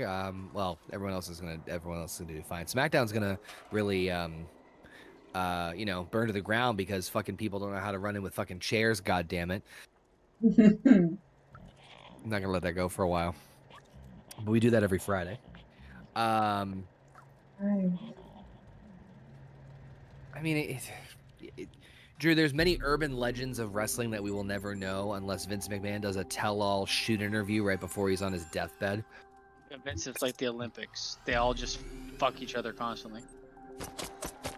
I mean, you got a bunch of young, attractive people that are into the gym constantly. They're fucking all the time with tons of money and mega stars. Yep. Jesus. They're fucking all the time constantly. I'm pretty sure half the fucking roster step with each other. I mean, okay. When the whole Vince McMahon stuff came out about like the whole allegations and everything and like the NDAs, I really had to tilt my head at some people who are like, "I'm shocked." I'm like, "Are you really that shocked?" Really? The only thing I'm shocked about is how stupid it is. Well, I wasn't shocked the fact that he was fucking sleeping around because I could have. That man probably stuck his dick in 1,000 women times 10. Well, it's not just that. It's you don't shit where you eat, and I lost so much respect for him as a fucking actual business person because you're gonna spend $17 million on fucking pussy. Oh, it's more than that now. Yeah, it's up to 20, I think. $20 million on pussy. Yep. I have no follow up for that. My God, you're the dumbest man alive. I have no follow up for that. But what I was going to say genius spends $20 million on vagina. How many vaginas? Like 10. But my point is that you could buy a country and fuck all of them for that. People think that like WWE is this like the echelon of wrestling, but it's still the same. Like it's still realistically a similar environment to indie shows, in the sense of like not much. It just I don't know. It just like the culture of WWE is not as squeaky clean as some people think it is. It's not that much step above the ladder as from like going from your independence as people think it is. So, but anyway. No, him fucking, like I said, him fucking around came no shock to. I think anybody that came a shock to is brain dead. The fact that he spent that kind of money on it was where I was like, what? And what? I mean, no pussy is $20 million worth.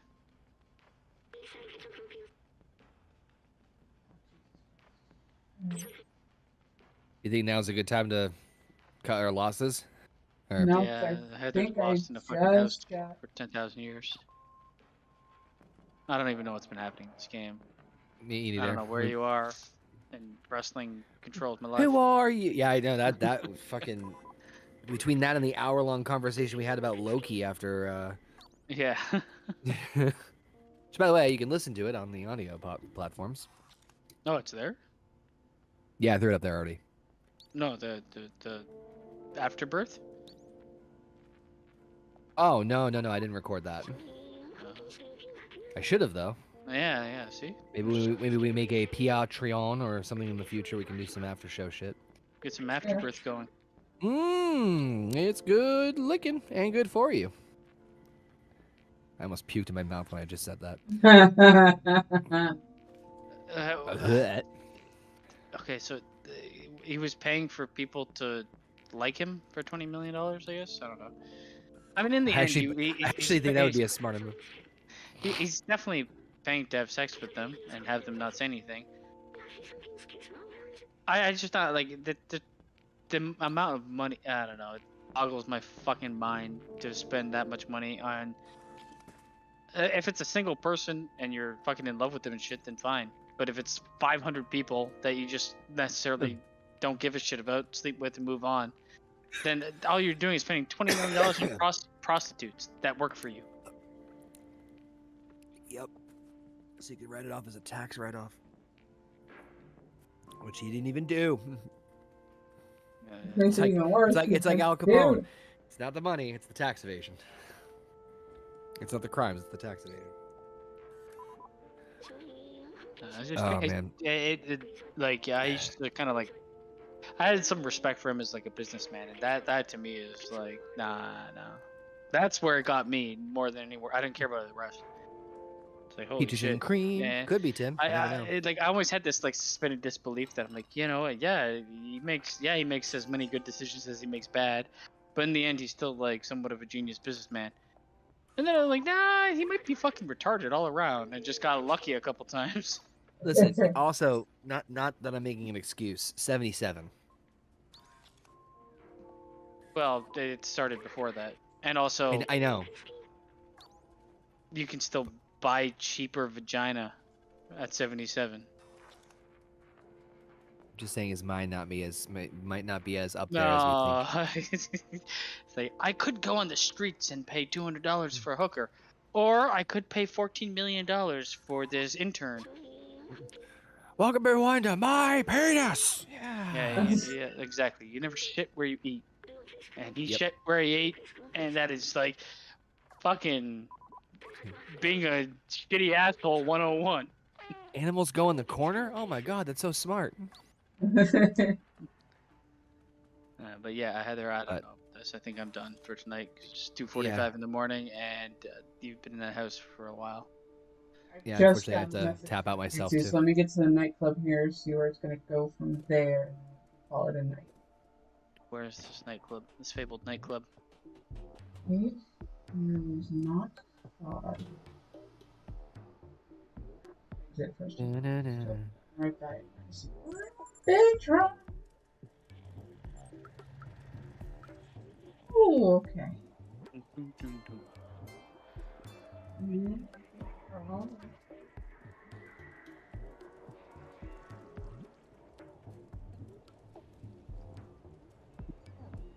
We can handle. Oh man, I think I have to take a shit. I never know anymore. I like it. I got a Russian roulette asshole. Oh, that got me today. I was on a call with my I'm taking over an interim position at work, and so I'm talking with the person who is literally about to pop. She is pregnant. I'm on a basically like a Zoom call with her, and I gambled and I lost. So Yep. I'm like, yep, yep, and like I'm glad she didn't see me on camera, but I literally went like, yep, Nope, that's fine. No, that sounds good. Hey, just give me one quick second. I'll be right back. And yeah, The worst, it was the wide eye. Just like I'm just like, It's so deadly too, because sometimes like you gamble and it's like It wasn't that bad, thank God. You know, but, it's like, only like it's never like the full amount of anything, but you might get like a little bit of mud butt. A little bit, yeah. A little bit of mud butt in my life. Need some TP by my side. Little bit of Vaseline is all I need. No idea how to get in this nightclub and get past the bouncer. Need to be on the list. There is no way. You son of a bitch. I'm in. I literally just saw a tweet that popped up on my timeline that said Brock Lesnar had arguably the greatest rookie year in WWE history. Drew, I'm tagging you in this. Listening constantly.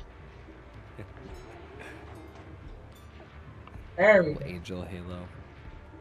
I'm just gonna like every day I'm gonna DM Drew pictures of Brock Lesnar Brock Lesnar. until he gets so frustrated he blocks me.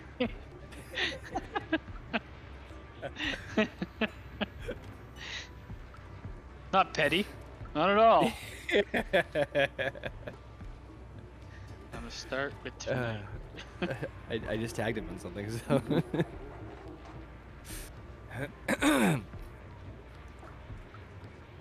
Yep. Come back later when you're not a cat. What? Yeah, when will you transcend into robot? I don't even know. I feel like I'm turning 30 now. I'm turning Japanese, I really think so. I didn't get a word of that. Yeah, you got me. Did I? You get me.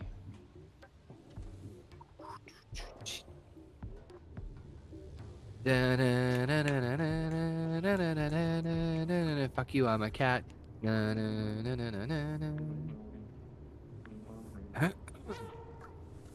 Oh, look, he let you in. Now you're in the nightclub. Start having sex with everybody. Start with that passed out guy. That thing. What is what? You have to be more specific, based because you're not pointing to anything from the camera. That thing. Fucking dragon head. Look at this guy. Twerking dragon? I thought he had a diaper on for a second. Hidden tiger, twerking dragon. My name's Viv. It's short for Vivian, I guess. Yeah, that guy's dance. That's how I dance. Yeah, I don't Dance. No, I'm Irish. We do the fucking the river dance or whatever it is. You know why? So we don't drop our beers. That makes sense.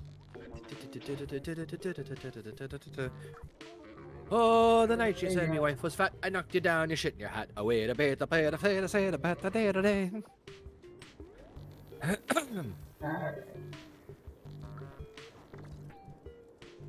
Man, Breaking Bad has really gone downhill. Up. Hidden. Well, you killed him. Oh my god! I think you actually did kill him. You're a monster. Hey, it's fucking whatever the fuck their name is. Mouse? Oh, Daft Punk. Daft Punk. Daft Punk, you say? Yep. My spunk is anything but daft, kind sir. Sometimes it's cloudy, but that's, we've got some meds on that. Cloudy. That's how you know it's good. Behold. Go up on the other side. The fog. A war. You're killing everyone. Oh, you have to time it. Do it. Get back there. No. Daft Punk, put me on. Daft Punk, you fucking bitch. Go. No, you gotta time it. I think to steal the lever base or find a lever base. You gotta Timothy time it. I don't know what's happening. Go jump on that. Give me some drop a beat. Wait for him to come back. I'm gonna go drop a beat on the floor. Me. Just vibrating.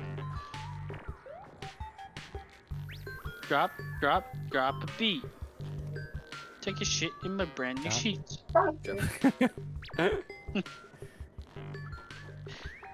There's got a lever somewhere.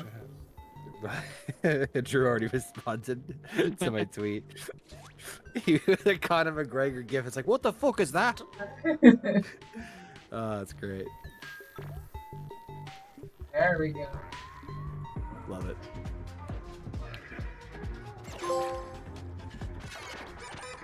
Back to that pussy.